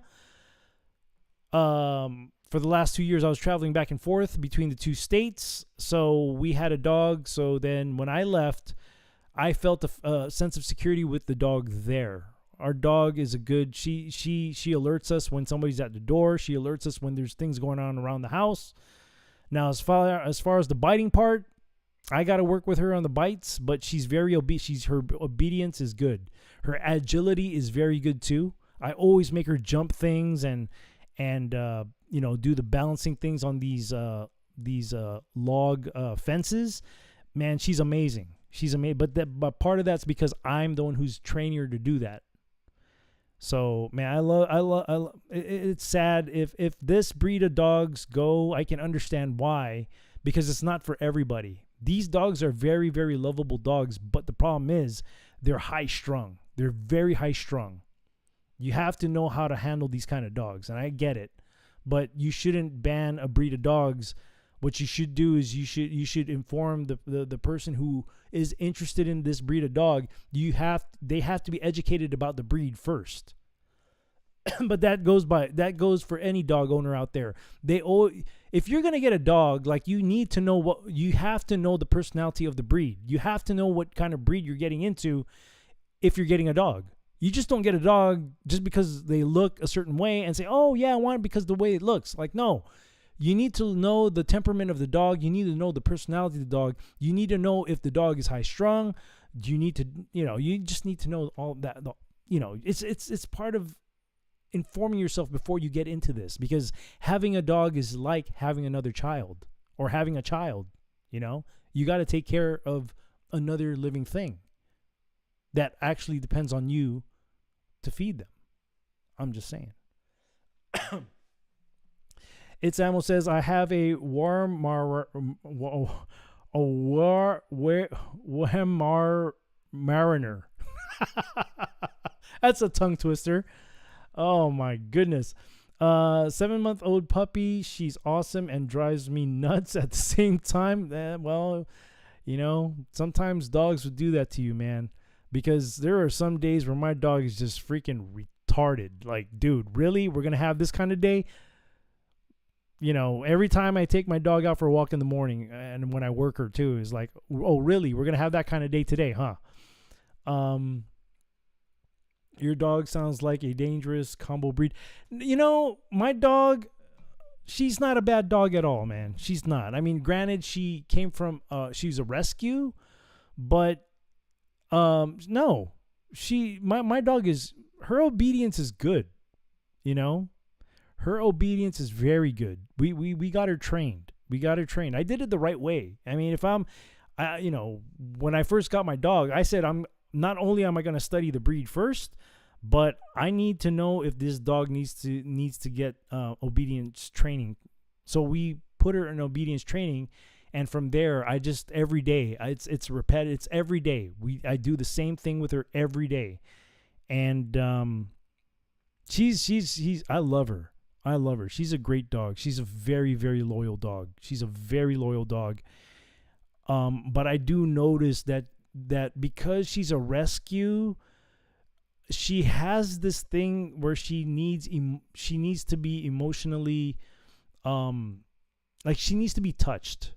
She's kind of clingy a little bit, not so much, but she requires to be touched. Like, sometimes I'll be standing and then all of a sudden she'll walk right next to, because I make her walk on my left side. I'm right-handed, but I make her walk on my left. And, the purpose for that is because if I have her with me and when I'm packing, I have to draw, right? So I have my dog on my left. So every time, like, not every time, but like sometimes I'll be standing by the kitchen island to eat or something, or have a drink or something like that. She'll come to my left hand and she'll just put her snout all on my hand, like, hey, touch me, touch my snout. So she requires to be touched. Like, she needs that emotional feeling of being loved. And she's loved in this house a lot. She really is. Man, I love my dog. I really do. As much as I can be harsh on her sometimes, for good reasons, because, ultimately we got the dog for her to protect us. For last resort, I guess you could say. Well, last resort's for the guns, but second to the last resort, she's our protection, right?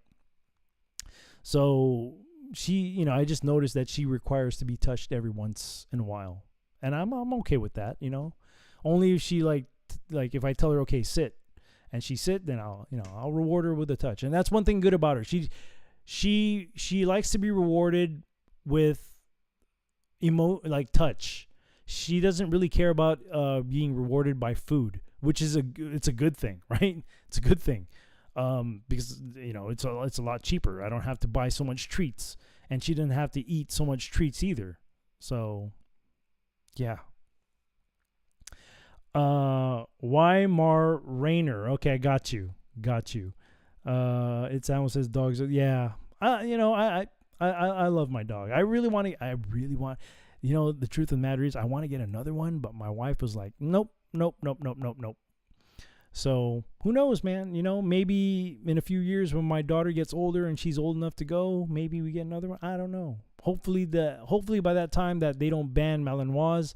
But then again, like I said, if they do, then I can always resort to a Dutch Shepherd, because I prefer a Dutch. Honestly, I prefer a Dutch Shepherd. That's just my preference. Anyways, let me continue on with this, because man, this article, I love these dogs, man. I really do. And it's one thing about me is I love dogs, man. I really do. The breed notably appeared in John Wick film franchise, which gave rise to its popularity among dog owners in Britain. See, and that's the thing, like, dude, you got to educate yourself about this breed. Just because you see these dogs in a movie and think that they're cool, like, no, dude, they're cool, but you got to understand that these dogs were bred for they were bred to do things like that. That's why the military and police use these dogs, because that's what they're bred for. They're quote working dogs. However, Jacob Morgan, owner of the Yorkshire Canine Academy, has warned families of the breed, explaining that Malinois are likely to join the UK's banned dogs list thanks to irresponsible breeders. And that's another thing too. Irresponsible breeders, man. That's one thing that I've learned. Because I talked to a lot of I've talked to canine handlers at my prior job, and I also talked to trainers. And I tell you, man, the dog breeding business it's dirty. It's very dirty, and there really isn't a lot of care for the dogs, especially when it comes to the working dogs. There's it's sad to hear that, but there really is a lot of shady stuff going on. The dog trainer who has a Malinois himself, named Stark, said the breed has a strong hunting instinct and will chase small animals, vehicles, or children. That's only if the dog's out of control. That's if the dog is not trained. Now, if you have a trained dog, then I beg to differ. That's the reason why you have to have obedience training for your dog. If you don't know how to do the obedience training, then I would highly recommend that you take it to somebody who's a professional in doing that. But just because you bring your dog to a trainer, that doesn't mean the training stops. You gotta reiterate that thing every day. We do that I do that every day. Every day I take my dog out. It's the same thing. We work on the same things every time.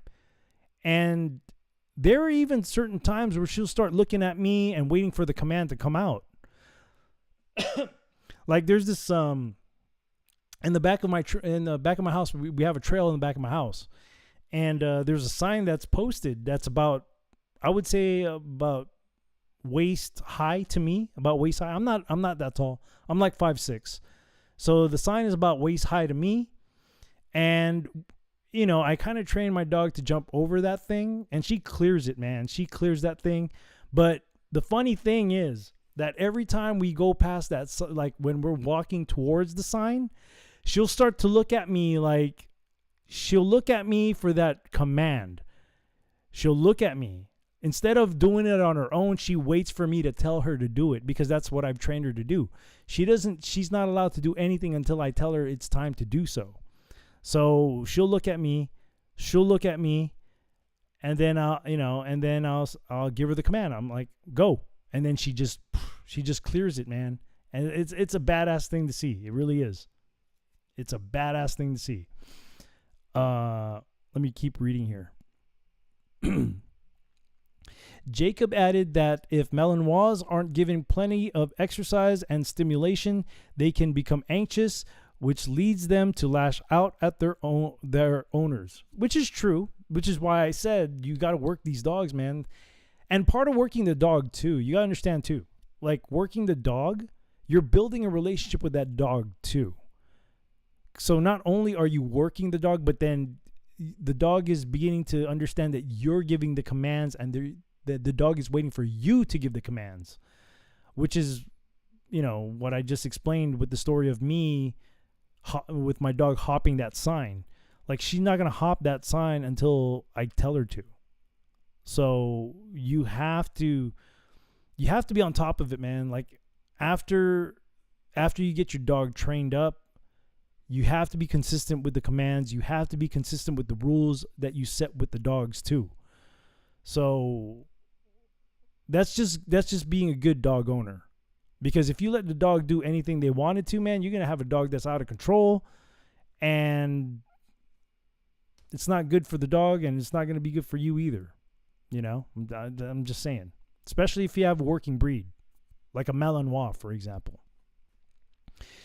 Speaking to Wales Online, he said, I can confidently say that the Belgian Malinois is not a family pet, and especially if you have a full-time job, that's what I just said, you don't have time for this breed, which is true. You need to work this dog, man. The Malinois need to be worked. See, one thing that people don't understand about police dogs is that they train most of the day, because the dog needs to be worked constantly and constantly. They need to be worked. One of the reasons I wanted to be a canine handler was because, honestly, in my opinion, a dog would probably be the best partner for me, man. Like, my dog's not going to answer back to me. That's one of the main reasons why I wanted a dog. And because I love dogs, I really do. And especially for the working dogs, I have so much respect for working dogs, man.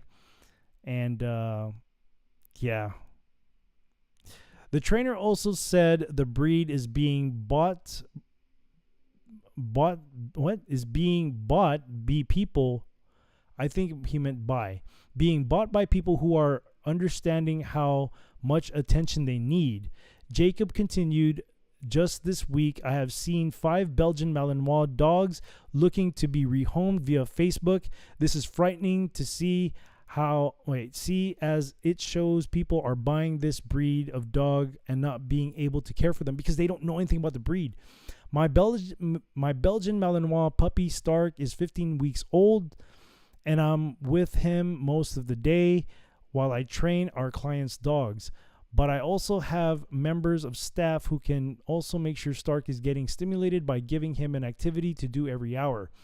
Even as a dog trainer, if it was just me looking after Stark, I'd struggle. If Jacob's warning is anything to go by, it means the Malinois could soon join the Pit Bull Terrier, the Japanese Tosa, the Dogo Argentino, and the Fila Brasileiro on the UK's banned dog list. His warning comes after animal charity Blue Cross called for the ban of French bulldogs and other flat-faced pets in UK advertising in April.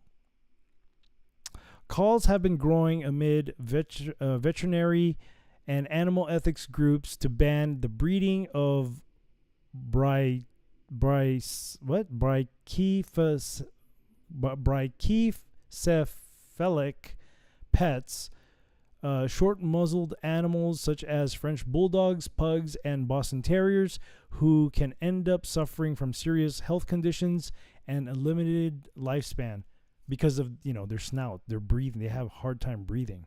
The Australian Veterinary Association has already called for a partial ban, and the Blue Cross has launched the #EndTheTrend campaign.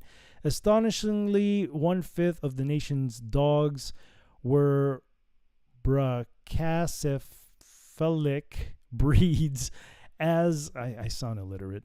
As of 2021, the breeds noted as being popular for their fashion stat. And that's what, let me finish this and then we'll talk about what I think about people getting dogs because of the looks, which is stupid. The hashtag End the Trend campaign is subsequently calling for the UK's leading brands companies, which it lists on its site, to commit the end of 2022 to phase out the use of any brachycephalic pets in their future advertisements in a bid to stem the overpopulation of the animals and stopping their breeding. The BVA also have a guide of brands on how to use pets safely and ethically within campaigns. So once again, this article came from Lad Bible, published on June 15th, and it was written by Lisa McLaughlin. Let me take you guys back to the bar, then we will talk about this, and we will close the bar after. Is there anything? Okay, there it is. Let me go back to the bar here, and I can also get to the chats here real quick as well.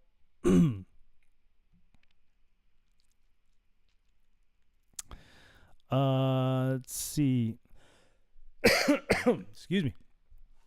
Citizen says, I've wanted to get an active dog like this for a long time. I want to be more active, but I can't get a dog just for that. I have to know I'm actually ready. Yeah. Well, when it comes to working breeds like that, you really have to be able to, you have to keep up with them. But, you know, if you don't know anything about dog obedience, I would highly recommend that you take it to somebody who knows how to train dogs first. And you look at videos too. Look at videos. There's a lot of great trainers that have videos out there. There's a lot of great trainers out there with videos, and it's good to implement that too onto your dog. Or if you're planning on getting a dog, implement those same advice to the dog, especially when it comes to like working dogs. Because if you don't get a working dog because they're cool or whatever, you got to be able to hang with them.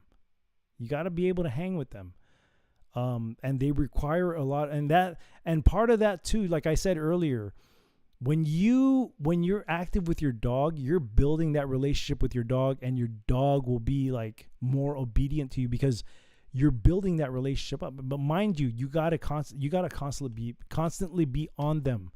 Don't give them an inch. You have to be on them, just like children. You have to be on them, dude. You have to. Dogs are different. You have to. You can't give them a little. You give them a little, they're gonna freaking just. That's it. You know. That's it. They're gonna own you instead of you owning them. So. It's Animal says, my dog is very active. She keeps me on my toes and forces me to exercise. That's good. That's another good reason to have a dog too. I have this breed on purpose for motivation. That's good, man. That is good. Citizen says, that's where I'm at, man. I really do not need to stop being a wimp and pull the trigger on this. I need a dog. Make sure you do research on the breed that you're going to get. Make sure, because if you get a breed that you can't handle, you know, it's going to be a sad thing, because, you know, it's going to be a sad thing for you, and it's going to be a sad thing for the dog. You have to give the dog away because you won't be able to take care of. Make sure it's a dog that you're able to, like, you know, match with. You got to give time to the dog too. If you have the time, yes, get a working dog. But if you don't, do yourself a favor and don't. Do yourself and the dog a favor. Don't get the dog. If you wanted a dog kind of like that, a German Shepherd is not as aggressive as a Malinois. A German Shepherd is bigger, and they're very smart dogs too. They're working dogs as well, but don't go straight to the Malinois. They're called Maligators, man. The Belgian Malinois are called Maligators for a reason. They're called Maligators. Just so you know, they're called Maligators. And there's a reason for that. Let's see. It's Ammo says, research what dog breed would be best. Yeah, that's what, yeah. See, even he says that. Citizen says, I work from home, so that's a plus. Make my own schedule. Cool. Well, yeah, if you can spend a lot of time with the dog, then yeah. I wouldn't if you don't know anything about Malinois, I would not recommend them to you because they are very high-strung dogs. A shepherd is a good breed to have. They're not as aggressive as Malinois, but they're still working dogs, which means you still have to work them. Let's see. Hold on. The chat keeps populating here and it keeps. Okay. From experience, Ed Samuel says, from experience, I can say bird dogs require a lot of stimulation and exercise. Yeah, they do. But they also have downtime midday. Yeah, Malinois are one of those breeds where it's like every hour. You're like, okay, let's go for a walk. Hey, okay, it's time to go work. So, how long they usually rest? Well, it depends. I've never owned a Malinois. I've been around Malinois, but I've never actually owned one. So, if the article read that you have to give them stimulation every hour, then you're dealing with a very, very high-strung dog. I don't think shepherds are that high-strung. I think the stamina on a Malinois is more stronger, but I think a shepherd is good. I think a German shepherd is a good place to start, to be honest. If you're looking for a working dog, or border collies are good too. Border collies are good. But the thing about those dogs is that they shed a lot of fur, man.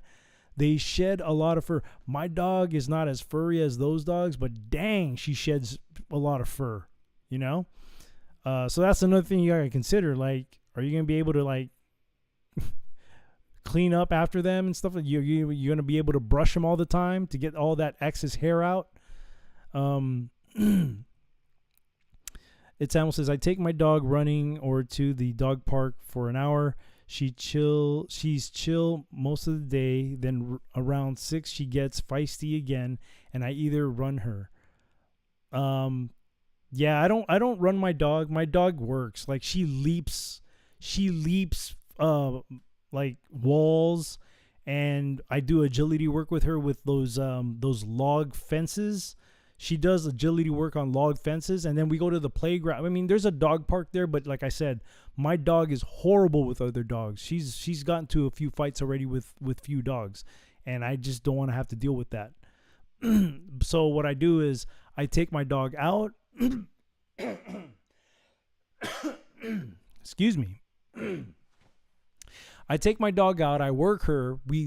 I make her leap walls. And also, like, what do you call that? Like bars. There's bars. There's like pull-up bars, but there's a bar that's like a little bit past my. I would say the bar is a little bit past my waist, and I'm 5'6", and she jumps over that stuff all the time. And then those bicycle parking stalls. My dog would zigzag on those things. I'm making my dog not only work physically, but I want her to think too. And then we'll go to the kids' playground where they have these bars that separate, that she can go in between. She jumps in between. It's hard to explain it. It's one of those things that you got. Maybe I'll take video and then I'll post it on Pilled and show you guys. But yeah, my dog works. And that's what I do with my dog. I don't run my dog because I don't like to run. I don't run my dog because I don't like to run. So My working out is hit workouts. That's what I do. I do hit workouts and with my kettlebells in my garage. Even though I do have a gym membership that I've been paying for, but I don't use. Maybe I should cancel it. I should cancel it. Let's see.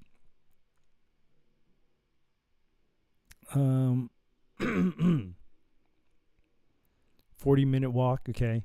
I've seen dogs own their owners. Oh yeah, no, it happens all the time, and that makes me cringe. It makes me cringe when people let their dogs do whatever they want. Like, come on, man. Come on, dude. I'll definitely do my research first. I know it's a big decision. Yes, do your research. I probably won't be getting into some Terminator dog. No, but for me, the reason why I like those dogs is because, okay, I'm the type of person that when it comes to a dog, the reason for me to get a dog is because the dog's going to do something for me or my family. So that's the type of person I am. I don't get a dog just to get a dog to make me feel good or anything like that. I get a dog for a purpose. And the purpose when I got this dog was to protect my family when I was traveling back and forth between Texas and California. So that was the purpose. Now that I don't do that, I spend more time with my dog. I'm not spending more time outside because here in Texas, this has been freaking hot as hell. And it even got to a point last week where my dog was panting real bad. That I had to bathe her because it was so hot. So yeah. But yeah, I spend a lot of time with my dog, and I'll lay down with my dog every once in a while. But yeah, man, I love my dog. I really do. I would love to get another one, but my wife doesn't. She doesn't approve of it. I'm like, dang. Let's see. It is a big decision. I probably won't be getting into Terminator. I read that already. Every dog owns their owner, so to speak. I guess you can say that for in this household, yes. When my dog wants me to pet her, yes, she owns me because she gives me those eyes, and I'm like, how can I deny her, dude? I gotta pet her. So yeah, that part is true. But when we're outside and when I want her to do something, she knows who the boss is.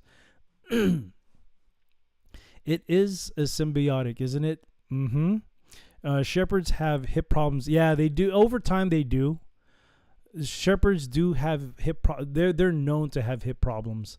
I think that's a lot of it's because their size too, and they do put in a lot of work as well.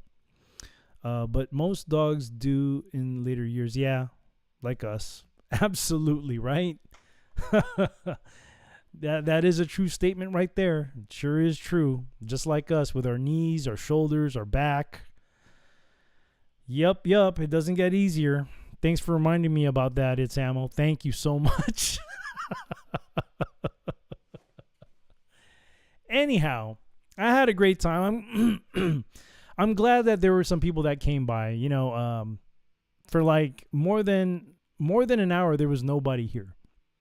My assumption was there was nobody. Either that there were lurkers or there were, quote, watchers, because I don't think that people were just lurking there. I think there's also watchers there. People who watch the channel and make sure everything is okay. That's just my assumption, But nonetheless, I'm glad that you guys came over. Thank you so much for coming by. Once again, the bar will be open again on Sunday, 12 p.m. Central Time for the midday mix session. Hope to see you guys there also, as I do live mixing, because I'm a DJ too. If this is your first time here, I'm a DJ full time, and I do live mixing with music on Sunday afternoons, and I enjoy sharing that with everybody here on the Foxhole. It's exclusive to the Foxhole, and also on I would say another platform as well. But let me drop my tree link there just so you guys know that I'm on multiple social media outlets. Man, my throat is just killing me today. It's almost says, oh, always enjoy your show. Thank you so much. Thank you. So there's my link tree right there. I just recently opened up a Truth Social account. If you look it up on the link tree, it's somewhere in there, I'm sure. Also, just so you guys know, you can support the bar by following me on these social medias. I'm on Facebook, Instagram, CloutHub, Gab, Twitter, now Truth Social, YouTube, BitChute, Rumble, and I've recently gone back to my recorded content on Anchor.fm.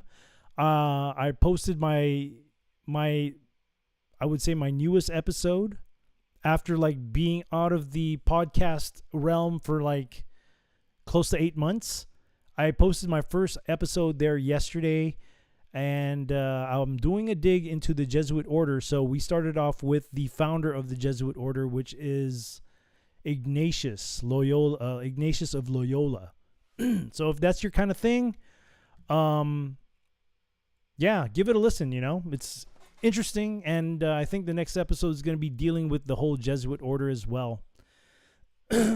And also another thing, I recently have a new shirt design for a line of clothes that I have in my merch store, and it's called Blood for Truth. And it's paying homage to the people who spilt their blood to get the word of the KJV out. If you guys don't know the history about the Holy Scriptures, the Romanists, they were keeping that a secret as much as possible. But there were people who fought hard to get the truth of the Scriptures out, the Word of God out.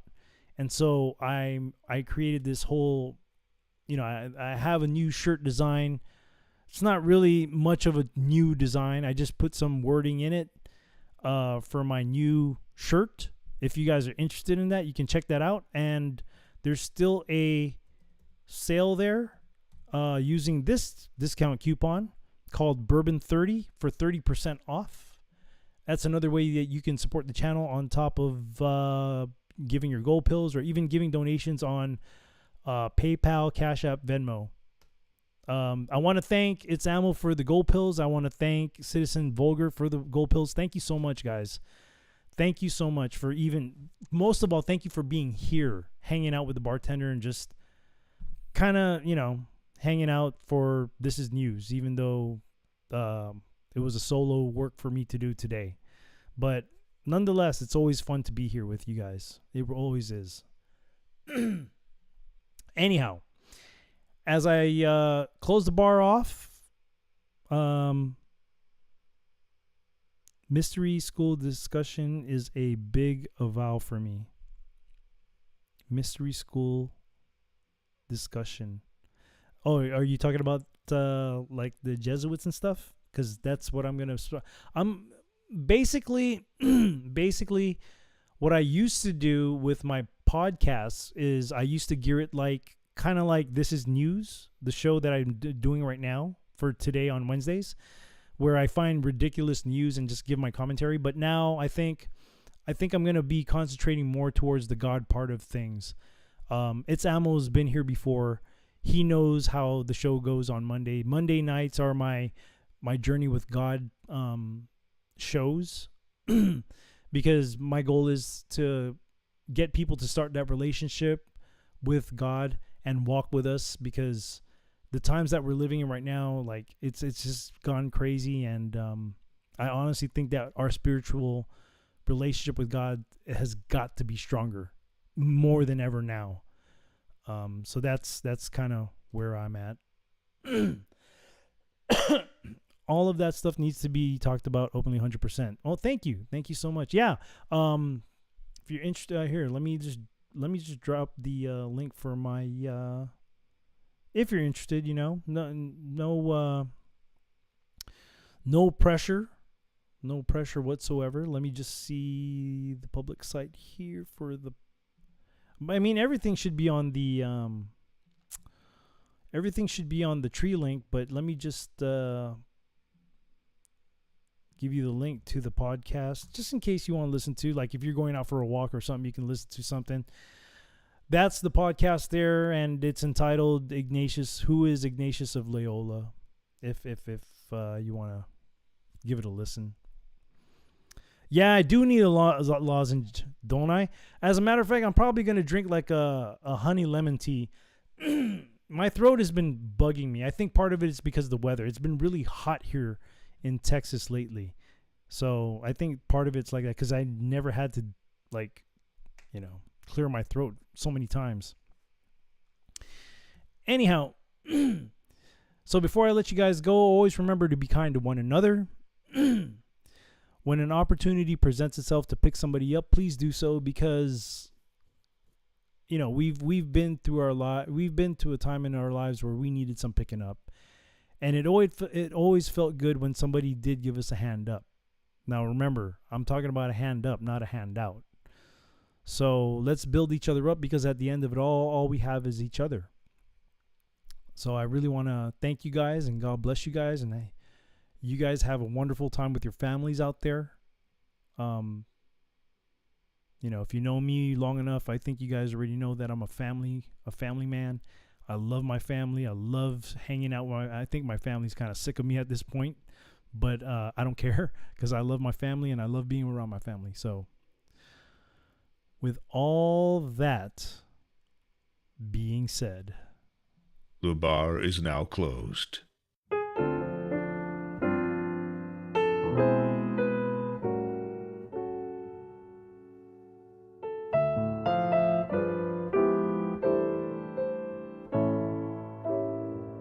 I can't help but wonder if I'm under a spell.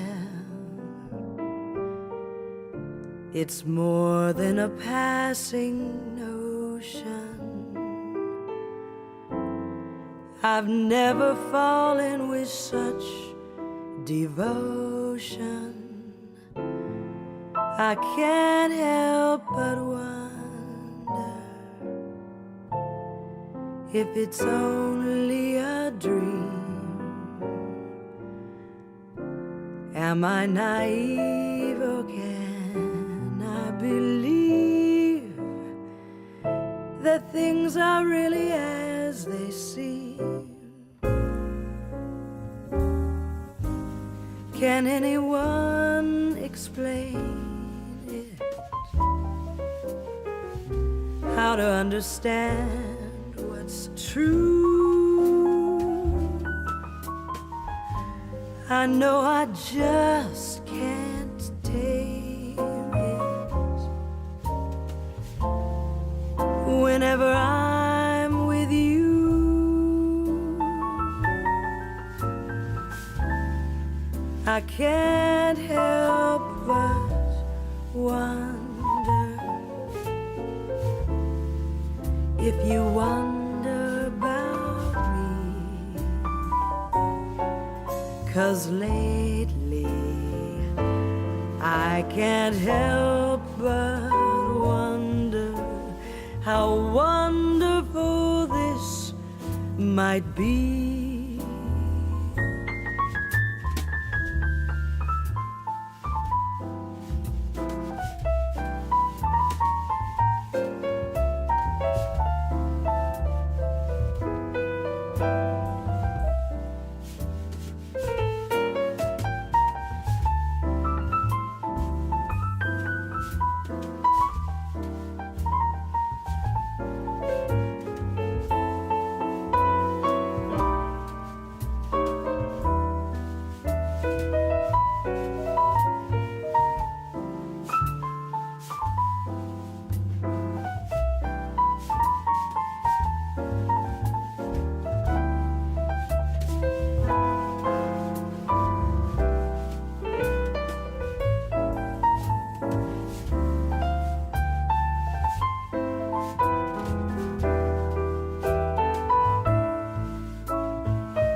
Can anyone explain it? How to understand what's true? I know I just can't take it. Whenever I'm with you, I can't help but wonder if you wonder about me. 'Cause lately I can't help but wonder how wonderful this might be. 'Cause lately I can't help but wonder how wonderful this might